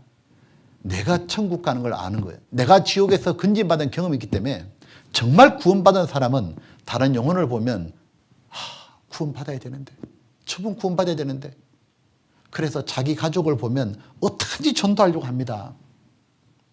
자기 가까운 친구 있으면 어떻게든지 전도하려고 합니다. 심지어 그 전도를 위해서 자기 거를 포기하잖아요.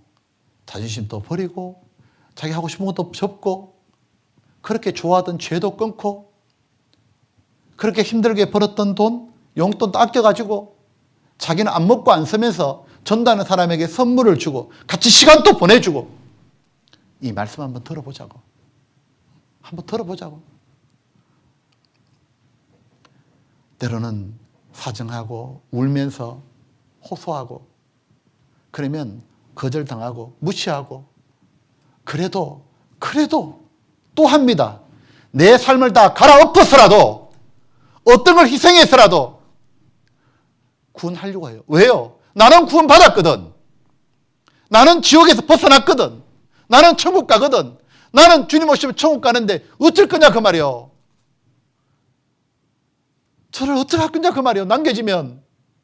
그걸 아니까 내가 좀 욕 좀 얻어먹지 뭐. 내가 고생 좀 하지 뭐. 내가 좀 희생하면 되지 뭐. 그래서 비위도 맞추고 다 그 앞에 맞춰주고 그렇게 해서라도 전도하려고 그러잖아요. 근데 어떤 분들은 예수 믿고 자기 천국 지옥 있는 걸 믿는데 근데 제가 봤을 때는 마음에는 전혀 안 믿는 것 같아. 머리로만 알지. 그렇기 때문에 자기 가족이 지옥 가도 가만히 있고 자기 주변 사람 지옥 가도 아무 생각이 없어요. 그런 구원이 어디 있냐 그 말이에요. 보면 성령에 의한 변화인 거예요. 노력에 의한 변화가 아니라 성령이 오시면 하늘의 영이 오셨기 때문에 하늘 같은 사람으로 바뀌는 거예요. 그렇지 않습니까? 우리들은 무엇을 사모하는 겁니까? 하나님이 정말 나를 구원해 주시길 기다리고 사모하는 거잖아요. 그냥 이런 재밌는 말씀 듣고 있는 게 아니지 않습니까? 우리들은 정말 주 예수께서 내 영혼을 구원해 주시기를 주 예수 내 마음에 오심, 주 예수 내 마음에 오심. 주님, 저 같은 사람도 구원해 주시겠습니까? 그래야 구원 받을 거 아니에요. 저희들은 늘 시간이 주어지는 게 아닙니다. 이제 휴거가 딱 있잖아요. 딱 있고 나면 구원받는 기회는 끝나요. 이방인들은. 그리고 휴거가 있고 난 다음에 이 땅에 어떤 일이 벌어지냐면 바로 멸망이 아니에요. 7년간 환란이 있고 환란 끝에 바로 러시아가 이스라엘 공격하면서 핵전쟁이 터지고 인류는 멸망해요. 7년간의 대환란이 있어요. 자, 보셔요. 노아가 방주에 들어가고 난 다음에 이 지구에는 홍수가 내렸어요. 땅이 파멸되고 1년간 지구는 물에 잠겼어요. 홍수로 휩쓸었죠. 지구는 1년간 대환란을 겪은 거예요. 하나님은 구원반 사라지고 난 다음에 7년간의 이 지구에 대환란을 내리는 거예요. 그 환란의 참상이 아까 봤던 요한계시록인 거예요. 자연계, 부태에서 환경이 파괴되고 식량은 부족하고 온 땅은 불에 타버리고 사람은 죽고 전쟁은 터지고 너무도 끔찍한 생지옥 같은 7년이 있다고 말해요. 자, 한번 보시죠. 하나님이 계획하신 인류 역사가 성경에 나와 있죠. 시작과 끝을 다 말씀해 주셨죠. 에덴 동산이 시작했고 노아홍수가 있었고 바벨탑이 있었고 이스라엘 선택하셨습니다. 예수님이 이스라엘 땅에 오셨지만 배척했죠. 이스라엘 환란을 받았고 예수님이 십자가 죽으심으로 우리의 인간의 죄를 다 처리하신 것을 누군지 믿기만 하면 천국 가요. 이 복음이 이방인에 전해졌고 이방인은 구원받았죠. 근데 1948년 이스라엘이 회복이 되었어요. 이것이 바로 종말의 시작이고 그리고 종말의 징조가 다 나타났죠. 어느 날 갑자기 휴거가 딱 일어나는 거예요. 그 다음 7년간 대환란이 있고 환란 끝에 바로 이스라엘의 전쟁이 터지면서 인류는 멸망하는 거예요. 그런데 이 7년 환란에 일어날 특별한 또한 일들이 있어요. 우리 아까 배웠던 징조 말고도 이 7년 환란 동안에 국제적으로 세계적으로 정치, 경제, 외교, 국방 이런 문제는 어떻게 돌아갈지 그것도 앞날을 기록해 놓으신 거예요. 앞으로 세계사가 어떻게 될지 말이에요. 너무 놀랍다고 성경이요. 그 징조를 말씀해 주셨는데 그것도 지금 우리 시대에 싹 다 나타나는 걸 보고 있다고요. 성경이 문자로 다 이루어지고 있는 거예요. 그 중에 우리의 항상 관심을 끄는 건 뭐냐면 이스라엘입니다. 이스라엘은 하나님의 선택한 민족이죠. 하나님의 정인이기 때문에 이스라엘을 살펴보는 건 너무 중요한데 특별히 하나님은 이스라엘이 이 7년 환란 때 어떤 모습이 될지를 우리에게 알려주신 거예요. 자, 이렇게 되어 있습니다. 7년 대환란 속에 있을 일. 첫 번째는 이스라엘에 일어날 일입니다. 잘 보시죠. 이스라엘이 환란 전 3년 반 동안 구원의 역사가 나타난다고 되어 있는 거예요. 이방인은 휴거로 구원의 역사가 끝나고 하나님은 이스라엘 민족에게만 환란 전 3년 반 동안 구원받을 기회를 주셔요. 어떤 일이 일어난다고 성경에 예언되어 있냐면 지금은 이스라엘 땅에 중동에 이스라엘과 아랍 간에 갈등이 있잖아요. 근데 어느 날 휴거 있고 난 다음에 다니엘서 9장을 보게 되면 이스라엘과 아랍 나라들 간에 평화 협상을 딱 맺는다고 되어 있어요. 전쟁하지 말자. 전쟁 안 하면 테러 안 하면 얼마나 평화로워요. 그 무기들을 안 쓰는 걸 모두 경제 투자 살기도 얼마나 좋아요. 평화협정을 7년간 맺는다고 되어 있어요. 거짓 평화입니다. 7년간 평화협정을 딱 맺으면 이스라엘 땅에 더 이상 두려워할 대상이 없죠. 테러가 없으니까 어떤 일이 벌어지냐. 전 세계 뿔뿔이 흩어지는 유대인들이 모두 자기 땅으로 돌아간다고 되어 있어요. 이스라엘로 모두 돌아간다고. 유대인이 모두 이스라엘 땅으로 돌아와서 어떤 일이 벌어지냐면 자기들이 하나님께 지은 죄를 뉘우치고 회개한다고 되어 있어요. 이스라엘이 하나님께 지은 죄가 뭐냐? 예수님을 십자가에 못 박은 거예요. 바로 그들은 이스라엘은 예수님을 자신들의 구세주로 영접하는 일이 일어난다고 말해요. 2명의 선지자가 나타나가지고 이스라엘 사람들을 전도하는데 자기들이 2000년 전에 죽였던 그 십자가에 못 박았던 예수님이 바로 하나님이셨구나. 우리를 구원하러 오신 메시아였구나 하고 유대인들이 예수님을 영접한다고 되어 있어요. 그때 이렇게 되어 있죠. 유대인이 회개해서 유대인 14만 4천 명이 구원받는 거예요. 이건 한국 사람이 아닙니다. 요한계시록 7장에 보게 되면 이스라엘 각 지파에 12,000명씩 12지파 14만 4천 명 유대인에게만 구원받는 기회가 오는 거예요. 이건 너무 놀라운 일이에요, 진짜. 근데 자 보세요. 성경 에스겔 39장 우리 이제 37, 38 다 배웠잖아요. 39장에 뭐라고 되어 있냐면 내가 이스라엘 온 족속에게 국류를 베풀지라 그들이 그 땅에 평안히 거하고 두렵게 할 자가 없게 될 때에 부끄러움을 품고 내게 범한 죄를 뉘우치니 평안히 거하고 두렵게 할 자가 없게 될 때 평화가 온다 그 말이죠. 그러면 부끄러움을 품고 내게 범한 죄를 뉘우치리니 바로 예수님을 십자가에 못 박은 죄, 예수님의 복음을 배척한 죄를 뉘우쳐요. 주님을 받아들여요. 곧 언제냐? 내가 그들을 이스라엘을 만민 중에 돌아오게 하고 적국 중에 모아내어 열국 목전에서 그들 인하여 나의 거룩함을 나타낼 때라. 즉 만민 중에 이스라엘 민족을 데리고 오고 평화가 이루어지고 그때 다시 한번 이스라엘에게 예수님을 영접하는 구원의 역사가 나타난다 그 말이에요. 이것이 2600년 전에 예언되어 있었죠. 자, 신약 성경 로마서 11장에도 이렇게 되어 있어요. 이방인의 충만한 수가 들어오기까지 이스라엘의 들어는 완악하게 된 것이라. 무슨 뜻이냐면 하나님만이 아시는 이방인의 구원받는 수가 있어요. 그 수가 다 차면 휴가 일어나는 거예요. 그때까지는 이스라엘은 들어는 완악한 게 된 거다. 그들은 복음을 배척했다 그 말이에요. 이 말처럼 보세요. 그렇지만 그리하여 그러고 난 다음에 휴거 입고 난 다음에 이방인의 충만한 수가 다 차고 나면 온 이스라엘 민족 전체에 구원받는 기회가 주어지는 거예요. 그 3년 반이라는 짧은 시간에 14만 4천명이 구원받는 건 엄청난 역사입니다. 그죠? 근데 이거 진짜 놀라운 일이에요. 왜냐하면 이스라엘은 하나님을 믿어도 예수님을 안 믿잖아요. 그들은 구약 성경 믿어도 신약 성경 안 믿잖아요. 왜? 어릴 때부터 그렇게 교육을 받아요. 내가 유대인이잖아요. 쥐우면 어떻게 교육받냐면 예수를 믿는 것은 세상에 사는 제일 나쁜 짓이라고 교육을 받아요. 그래서 내가 예수를 믿는다 딱 말하는 순간 유대 사회에서 바로 퇴출입니다. 심지어 이런 일이 벌어져요. 딸이 예수를 믿잖아요. 그 엄마가 어떻게 하는 줄 알아요? 저주해버립니다. 그냥 그 자리에서. 교회 갔다는 얘기 딱 듣잖아요. 그대로 절교 딱 선언합니다.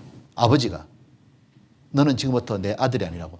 그리고 너는 하나님께 저주받는다 딱 말해버립니다. 그게 이스라엘의 유대 사회예요.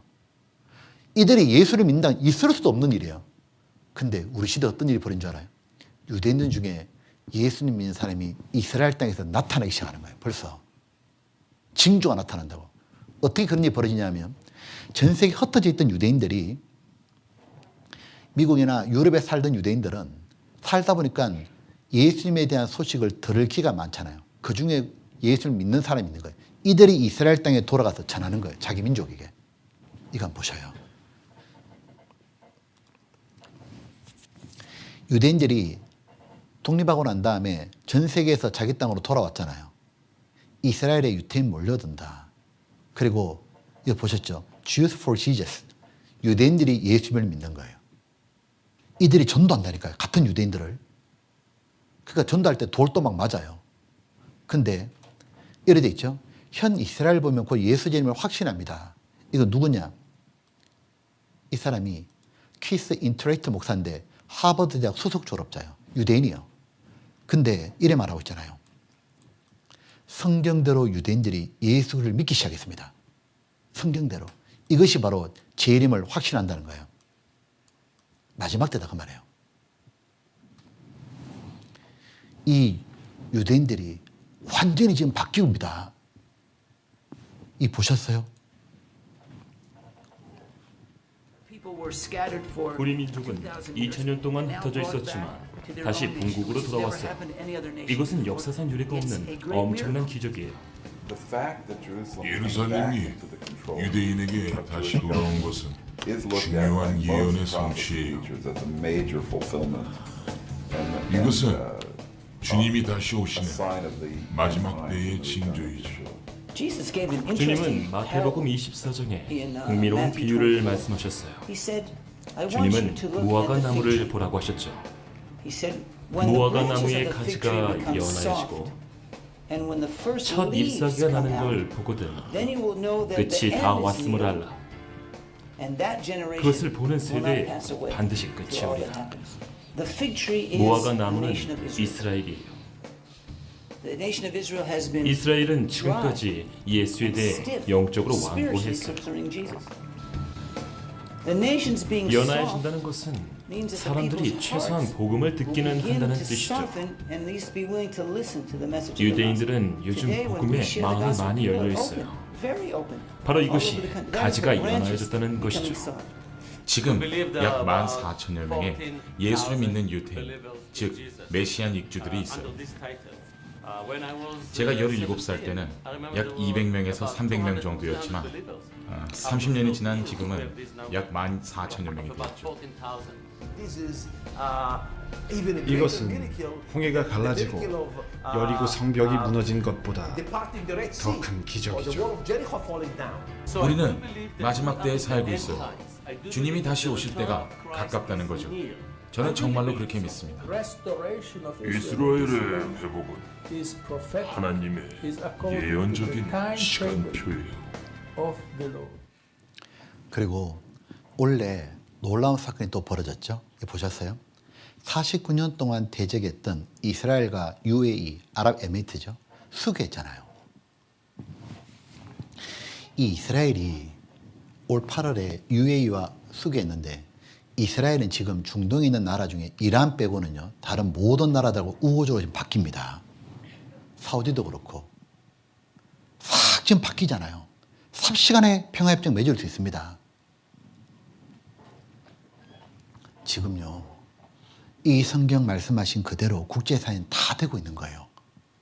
그리고 또 하나 앞으로 세상에 진료 환란 속에 들어가면 이전의 세상과 전혀 다른 세상을 맛보게 될 겁니다. 우리가 코로나 전과 후는 완전히 세상이 달라졌죠. 그죠? 앞으로 어떤 일이 벌어지냐면 지금까지 살아왔던 세상과 전혀 다른 세상을 겪게 된다고 성경에 예언되어 있는 거예요. 이런 날이 온다고 되어 있습니다. 두 번째가 뭐냐면 적그리스도가 통치하는 시대가 온다고 되어 있는 거예요. 적그리스도 들어보셨죠? 이 적그리스도는 뭐냐면 그리스도를 대적한다. 엔티크라이스트예요. 이 엔티크라이스트는 뭐냐면 마귀의 화신이에요. 마귀의 앞잡이에요. 예수님은 하나님이 사람이 되신 분이잖아요. 이 적그리스도는 마귀가 완전히 앞잡이처럼 데리고 한 겁니다. 이 적그리스도가 등장해가지고 세상을 후 3년 반 동안 완전히 통치하는 데 있는 거예요. 이스라엘이 구원을 딱 받잖아요. 그럼 하나님 입장에서는 이제는 더 이상 구원받을 사람이 세상에 없는 겁니다. 휴거로 이방인 다 구원받았고 유대인에게 전 3년 반 동안 구원받을 기회 주셨고 이제 남은 이 땅의 사람은 예수님을 모두 배척한 사람입니다. 하나님은 마귀한테 넘겨주는 거예요. 오냐 그럼 그렇게 네가 좋아하던 마귀하고 한번 살아보라고. 후 3년 반 동안 어떤 시대 오냐. 이 마귀의 앞잡이 적그리스도에서 완전 통제받는 시대가 오는 거예요. 이전하고 전혀 다른 세상, 이전에 경험하지 못한 그런 세상을 살게 될 거예요. 적그리스도 한 사람에서 완전히 통제되는 시대, 경험하지 못한 그런 세계가 옵니다.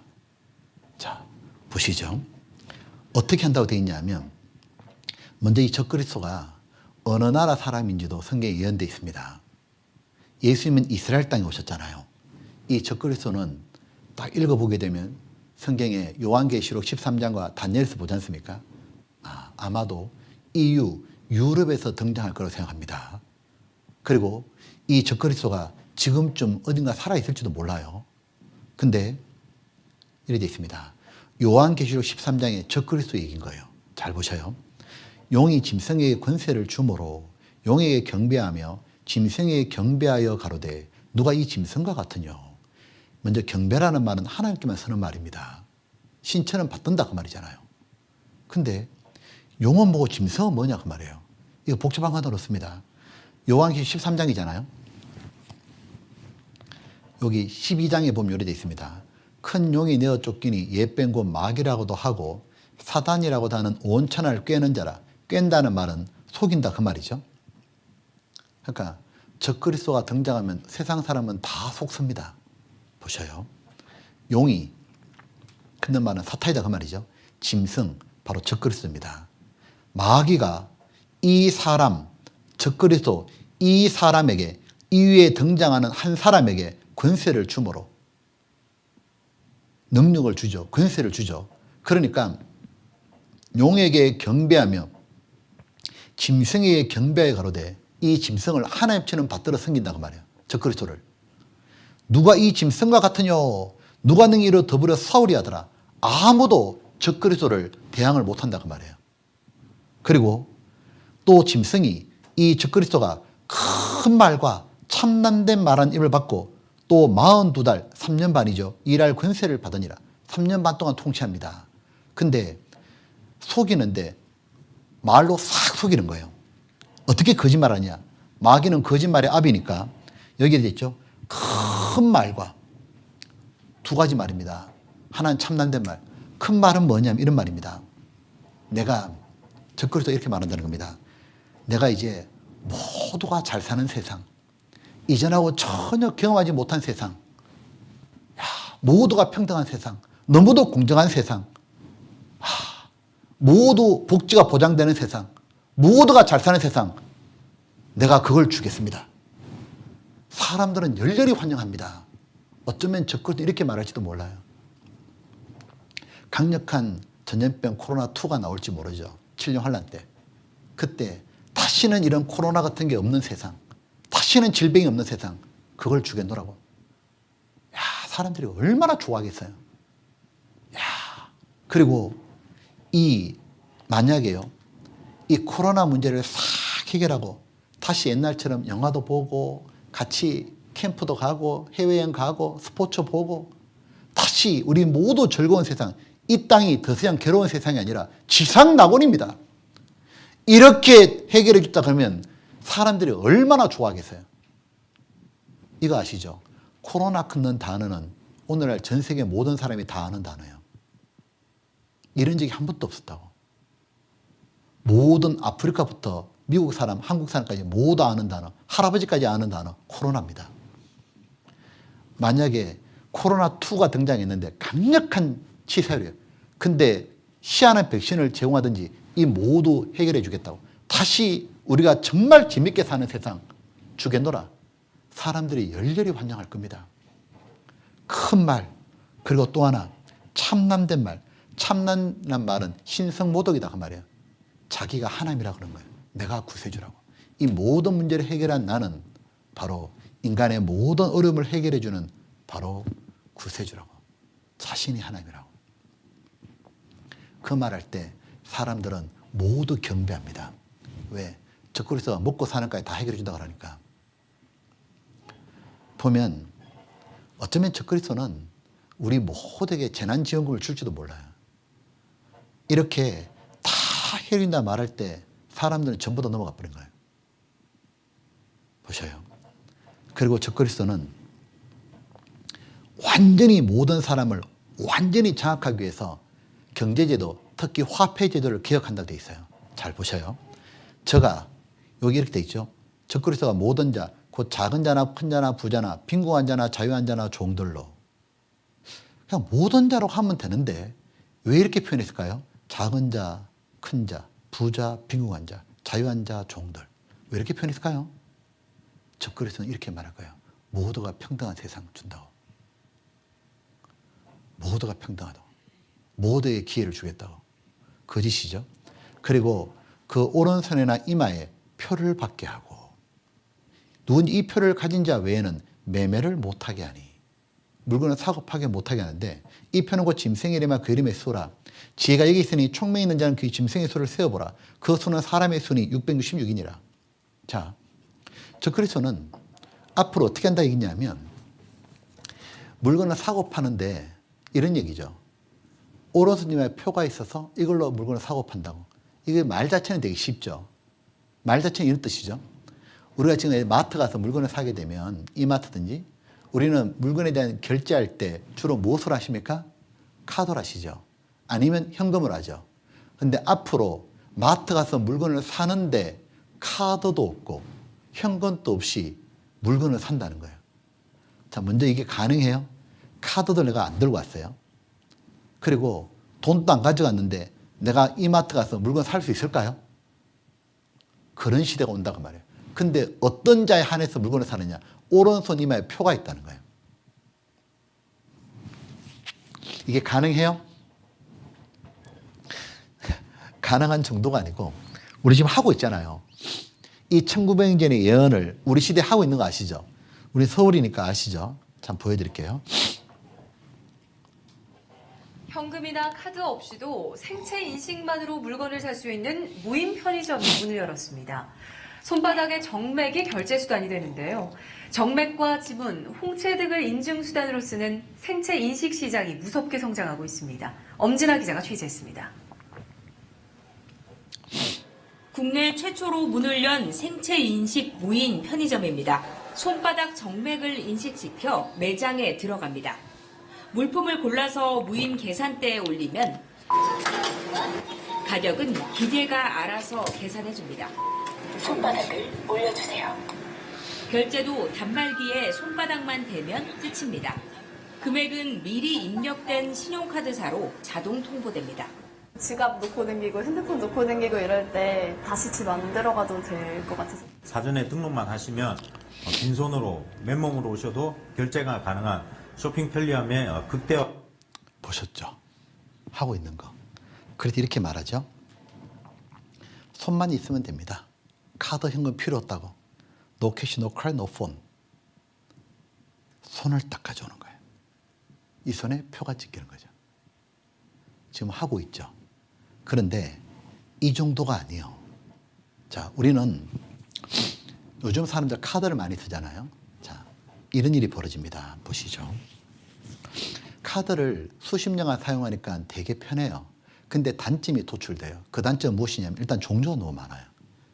은행 카드 있죠. 뭐 주민등록증 있죠. 요즘에 포인트 카드도 있잖아요. 너무 많으니까 사람들은 한 장에 모으고 싶었죠. 한 장으로 되냐? 물론 됩니다. 한 장으로 14,000 오케이. 모두 됩니다. 한 장으로 모든 카드, 합친 카드를 흔히 스마트 카드라 그러죠. 얼마든지 됩니다. 자, 제가 이 화면 비춰줄 수 있죠.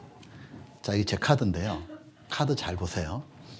이 카드에서 제일 중요한 부위는 어디입니까? 이쪽입니다. 뒷면. 여기서 이렇게 카드를 이렇게 꺾죠. 그래서 여기에 제 1년 번호가 있고 그걸 리딩하죠. 근데 이쪽은 자석이 묻거나 잘리면 이 카드 못 써요. 이걸 마그네틱 카드라고 그래요. 근데 이런 카드가 아니에요. 자, 여기 보면 카드의 앞에 보면 여기 노란 금딱지 있죠. 요런 금딱지 같은 여기에 컴퓨터 칩이 딱 들어가는 거예요. 그러면 컴퓨터 칩이 딱 들어가게 되면 이 카드 한 장으로 제가 가지고 있는 수천 장, 수만 장 카드 모두 모을 수 있죠. 그 카드 1년 번호만 다 따면 되니까. 그러면 카드 한 장으로 모두 다 되는 시대가 됩니다. 이건 이미 다 준비되어 있어요. 요게 제 얼굴만 들어가면 주민등록증 되죠. 그러면 카드 한 장으로 모두 다 됩니다. 얼마나 편해요. 지하철 타고 버스 타고 밥 사 먹고 옷 사고 커피 300원짜리 자판기도 카드로 뽑아 먹습니다.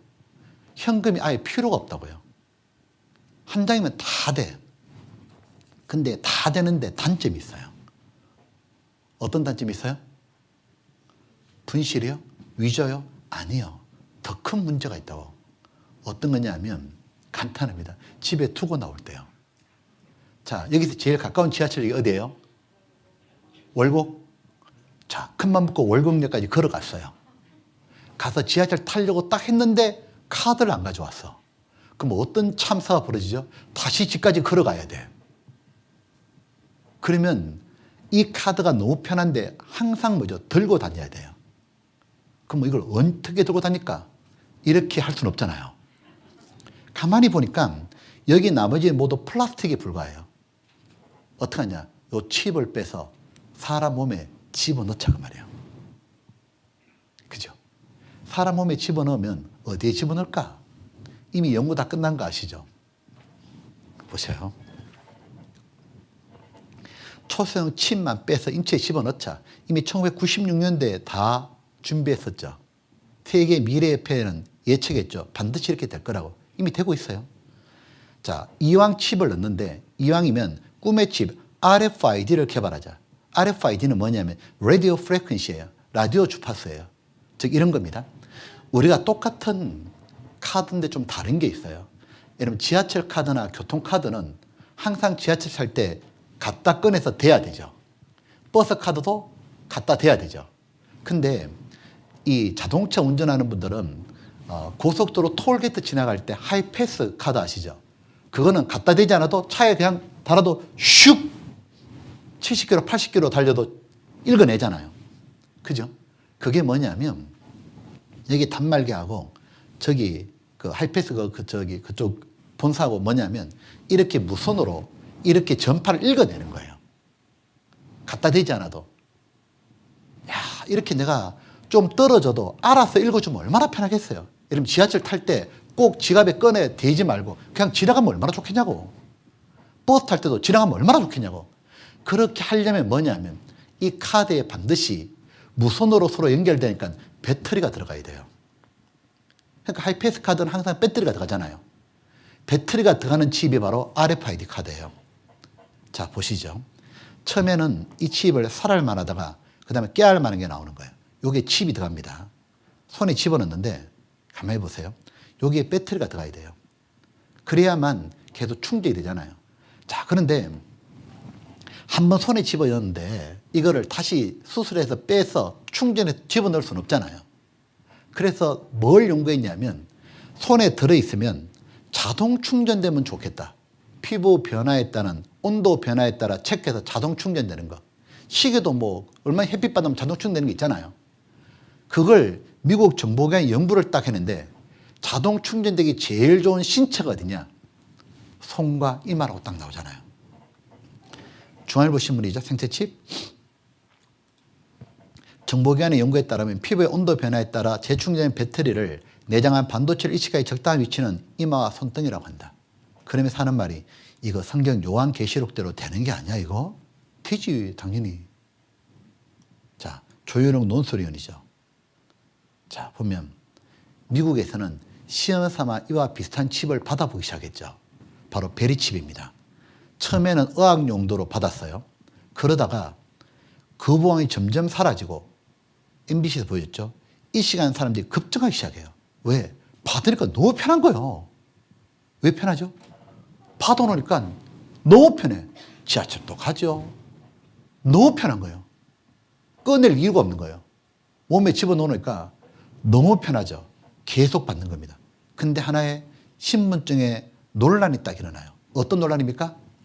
일거수일투족이 감시받는 사회가 딱 되는 거예요. 왜 감시받냐? 위치를 추적할 수 있어요. 보면 자, 적그리스도라 치면 전 세계 어디든지 간에 어떤 사람이 칩을 받아놓잖아요. 그러면 자기 폰에서 다 볼 수 있어요.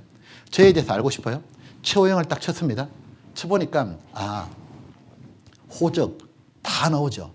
학교 다닐 때 성적표도 다 나옵니다. 지금 모두 중앙컴퓨터 입력되어 있거든요. 그리고 내 통장 잔고도 다 알죠. 그 다음에 나에 대해서 전부 알죠. 어제 어디 갔지? 어떤 음식 먹었지? 어느 가게에서 어떤 물건 샀지? 다 뜹니다 그냥. 그리고 지금 어디 있지? 서울 강북교회에서 설교하고 있네? 근데 적그리스도 욕하고 있잖아요. 그러면 적그리스도가 딱 볼 때 이 불순분자야. 그러면 어떻게 하면 정리할 수 있죠? 간단합니다. 카드 중지시켜라. 칩 거래 안 되게 해라. 딱 그 순간 어떻게 됩니까? 나는 적그리스도 사회에서 완전 아웃입니다. 왜요? 슈퍼 가서 물건을 사야 될 거 아니에요. 거래가 안 되는 거예요. 애가 아픈데 병원에 갔는데 응급실 결제가 안 되는 거예요. 왜? 칩으로 다 결제하는 시대가 온 거예요. 그렇기 때문에 칩을 받는 순간 완전 통제, 완전 통제. 근데 보세요. 이거 안 받을 수가 없다고. 자, 초등학교 5학년 1학기 교과서거든요. 돈을 처음에 동전 쓰다가 시간 지나가면서 미래 화폐는 이마나 손에 전자칩을 달고 처리한다. 바코드로 처리한다. 그리고 삶의 질이 너무 편해지는 거예요. 둘 다 맞죠? 받는 순간 모두 족쇄가 채워지고 감시당한다. 여기에 되게 많이 듣던 말 아니에요? 족쇄가 채워지고 감시당한다. 보세요. 우리들은 칩 안 받을 줄 알았거든요. 근데 다 받습니다. 제가 하나 참 궁금했던 게 이거예요. 진짜 그냥 우리처럼 이렇게 좀 교통이 발달하고 경제가 활발하고 이런 데 칩 받는 거 이해되는데 아프리카 사람이 왜 칩 받지? 근데 이해되는 거예요. 무엇이냐? 코로나 터져버린 거예요. 코로나 딱 터지니까 사람들이 가장 중요한 게 뭡니까? 확진자하고 거리두기인 거예요. 확진자는 집에서 나오면 안 돼. 정부 당국은 뭘 원하죠? 동선 체크 다 하잖아요. 전염병 딱 도니까 확진자 동선 체크하고 관리하기 제일 좋은 게 뭡니까? 칩을 다 받아버린 거예요. 칩 받아버리면 간단합니다. 이 사람 어디로 간지 다 뜨죠. 외국 사람 한국 들어와서 전염병이 퍼졌죠. 전염병 국경이 없잖아요. 전 세계가 싹 퍼지니까 전 세계가 뭐냐? 네 나라 내 나라가 없어진 거예요. 어떻게 해야 돼요? 모두 칩 받아야 돼요.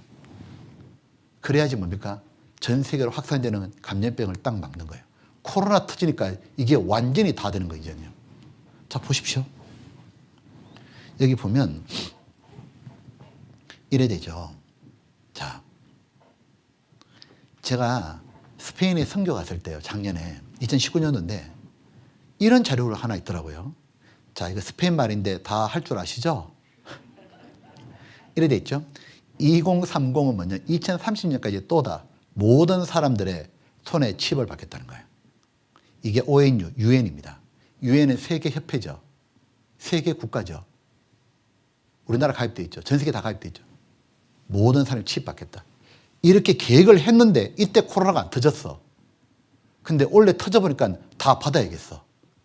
이게 이해가 확 돼버리는 거예요. 왜 받냐? 어쩔 수 없어요. 돈 또 감염되는 거예요. 코로나에. 휴대폰 액정에서 28일간 살아요. 그래서 한국은행이 뭐 했습니까? 돈 또 격리시켰잖아요. 지폐를 따로 2주간 전자레인지에 격리시켰습니다. 나라마다 지폐를 격리시키잖아요. 코로나가 묻어 있으니까. 근데 문제는 그럼 뭐 신용카드 안전합니까? 신용카드 코로나 이 걸린 사람 주고받으면 다 묻어 있지. 결국 뭐 하죠? 이런 거 말고 칩 받으면 다 끝나요. 그러려면 돈이 어떻게 바뀝니까? 없어지고 카드 없어지고 바로 전자화폐, 디지털 화폐가 와요. 그게 포스트 코로나 시대예요. 코로나 끝나고 나면 디지털 화폐가 올 거다. 중국이 디지털 화폐 추진하죠. 디지털 화폐 추진하는 순간 빅브라더가 온다. 빅브라더가 뭐죠? 따거, 큰 형님 위에서 감시한다 그 말, 통제하고. 국가가 작은 거래 훤히 파악사하죠. 통제 강화할 수 있는 거예요. 코로나 이후 세계는 어떻게 바뀔까? 요즘에 가장 이게 궁금한 거죠. before, after입니다. 근데 이렇게 바뀌는 게 아니에요. 일상은 이렇게 바뀌지만 전혀 다른 경험하지 못한 세계가 온다고요. 보시죠. 미국의 국무장관이었던 키신저가 코로나 세계 질서를 완전히 바꿀 거다. 세계 질서를 바꾼다는 게 뭘까? 세계 이전과 전혀 다른 곳이 될 거다. 그게 뭐냐면 빅브라더가 출현할 거다. 즉 완전 통제 시대 온다 그 말이에요. 사생활 종말의 시대다. 빅브라더. 자, 들어보십시오. 이번 코로나19 사태를 통해서 우리가 또 알게 된 것이 있습니다. 언제든지 국가의 정부나 어떤 권력 집단이 필요하다면 모든 국민들의 일반적인 활동을 중지시키고 외출을 금지시키며 집안에 가두어 둘 수도 있다는 것이죠. 이른바 전국민 자가격리입니다. 그리고 그것을 어길 경우에는 경찰이나 군인들이 무력으로 강제시킬 수도 있다는 것이죠. 지금 미국은 전체 국민 70%를 집 밖으로 나오지 못하게 하는 봉쇄령을 내렸습니다. 13억 인구의 인도도 3월 24일부터 21일간 전국 봉쇄령을 내렸었죠. 열차, 지하철, 장거리 버스 등 모든 대중교통의 운행은 중단되었고 학교와 종교시설이 모두 문을 닫았습니다. 만약에 이를 어길 시에는 체포나 구속에 벌금까지 물린다고 합니다. 경찰들이 사람들을 향해서 몽둥이를 휘두르는 영상도 올라왔었죠. 뉴질랜드 역시 전국민 자가격리를 했고요. 스페인은 사람과 물자의 이동 제한을 위해서 필요할 경우 군대도 투입하기로 했답니다. 필리핀에선 돌아다니지 말라는 통제에 따르지 않으면 사살을 경고했고요. 또 실제로 총에 맞아 숨진 국민도 발생했지 않습니까? 이것을 전체주의적 감시체제라고 합니다. 누군가가 여러분의 모든 것을 감시하고 통제한다는 것인데요. 이걸 거부하고 싶어도 그럴 수가 없습니다. 강제적인 행정 집행도 가능하니까요. 정부가 강제적인 행정 집행을 하기 이전에 주변에서 가만히 있지 않을 겁니다. 다른 것도 아니고 다른 사람들에게 전염이 되는 병, 그것도 한 공간 안에 아주 잠시 동안만이라도 함께 있었다는 이유만으로 전염되고 치사율이 높다고 한다면 이것만큼 누군가를 구금하고 밖으로 나오지 못하게 할 수 있을 만큼 강력한 이유가 뭐가 또 있겠습니까? 예전 같았으면 전혀 상상도 못할 일이었는데 비상사태라는 이유만으로 모든 것이 순식간에 일어날 수 있게 모든 것들이 가능해졌습니다. 보셨죠? 정말 코로나가 완전히 지금 우리를 바꾼 거예요. 이런 일이 벌어지죠. 코로나 이후 세계 질서가 어떻게 될까요? 세계의 각 나라들은 분열할까요? 하나의 나라처럼 연대를 할까요? 어떨 것 같아요? 이걸까요? 당연히 연대입니다. 이유는 뭐죠? 팬데믹 때문에 그래요. 코로나는 나 하나 잘한다고 되는 게 아니에요. 세계는 모두 서로 무역을 해야 되죠. 한 나라 중국에 시작된 코로나가 전 세계 다 퍼졌죠. 세계는 같이 방역 체계를 해야 돼요. 그래서 세계 경제가 같이 편익 공공의 문제다고 그러므로 연대를 딱 합니다. 세계는 마치 어떻게 될까요? 하나의 국가가 딱 되는 거예요. 그러면 바로 세계 정부가 딱 탄생하는 거예요. 그리고 세상 어떻게 되느냐 하면 모두 한 사람을 쳐다보는 거예요. 적그리스도가 통치하는 시대가 딱 오는 거예요. 이걸 모두 가능케 해준 게 뭐냐? 바로 코로나입니다. 그래서 유발 하라리 아시죠? 우리 시대 최고의 미래학자라고 꼽는 유발 하라리. 이 사람 유태인이거든요. 옥스퍼드 대학 박사잖아요. 이 사람이 쓰는 책이 베스트셀러가 됐는데 이 유발 하라리가 좋은 사람은 아닙니다. 동성애자입니다. 근데 유발 하라리가 뭐라 말했냐면 코로나 사태에 빅브라더가 등장할 거다. 이안 피어스는 미래학자죠. 앞으로 미래가 어떻게 될 거냐. 그의 미래 예측 보고서를 보게 되면 이래 말합니다. 세계적인 영웅이 온다. 이래 말하고 있죠. 우리는 지금 위대한 영웅이 이러한 상황을 모두 안고 탄생을 기다린다. 그런 날이 올 것이라 본다. 그는 지구촌의 영웅이며 리더가 될 것이고 지구촌 문제를 다스릴 것이다. 각 나라 사람마다 자기 대통령을 다 안주한다고 되어 있습니다. 전 지구를 이끌어갈 리더를 원하는 거예요. 그리고 마지막 전쟁 딱 터져요. 여러분 보십시오. 우리는 오늘 성경을 배웠는데 성경 말씀대로 안 되는 거 있던가요? 제가 구원받고 32년이 지나갔는데 제가 성경을 보면서 너무너무 놀랍고 두렵다고요. 안 되는 게 뭐가 있냐고. 이스라엘도 성경대로 되고 우리 시대도 코로나 터지니까 성경대로 다 되고 이제 전쟁만 남았다니까요. 그러면 이 모든 것들은 칠년 환란 속에 벌어지는 일이에요. 우리들은 7년 환란 전에 반드시 휴거를 맞게 될 겁니다. 이제는 요행을 반하면 안 돼요. 정말 구원받아야 돼요. 하나님이 왜 이 모든 걸 다 보여줬겠어요? 이제는 진짜 믿으라고. 이제는 주께로 돌아오라고. 일이 이루기 전에 너에게 미리 말한 것은 일이 이룰 때 너희로 믿게 하려 함이라. 하나님이 이 이상 어떻게 더 믿게 하시겠어요? 안 그래요? 더 이상 어떻게 더 믿게 하시겠냐고. 믿지 않는 것은 악심인 거예요. 그건 심판의 대상이 되는 거예요. 하지만 어떤 죄인이라도 하나님께 돌아오면 그는 구원을 받습니다. 다 구원받았으면 좋겠습니다. 같이 기도하겠습니다. 아버지 하나님, 오늘 저희들에게 이렇게 성경을 배울 수 있는 기회 주신 걸 감사합니다. 성경 말씀 단 한 가지라도 안 되는 것이 없음을 저희는 배웁니다. 우리를 확실히 믿게 하시려고 모든 걸 준비시켜 주신 주님, 제가 비록 부족하고 죄 많은 사람이지만 하나님을 의지하고 하나님께 나아가노니 하나님 저희들 모두를 구원하여 주시옵소서. 모든 것 주님의 자비로운 손에 부탁을 드립니다. 예수님 이름으로 기도드렸습니다. 아멘. 예, 들으신다고 수고하셨습니다. 내일 뵙겠습니다.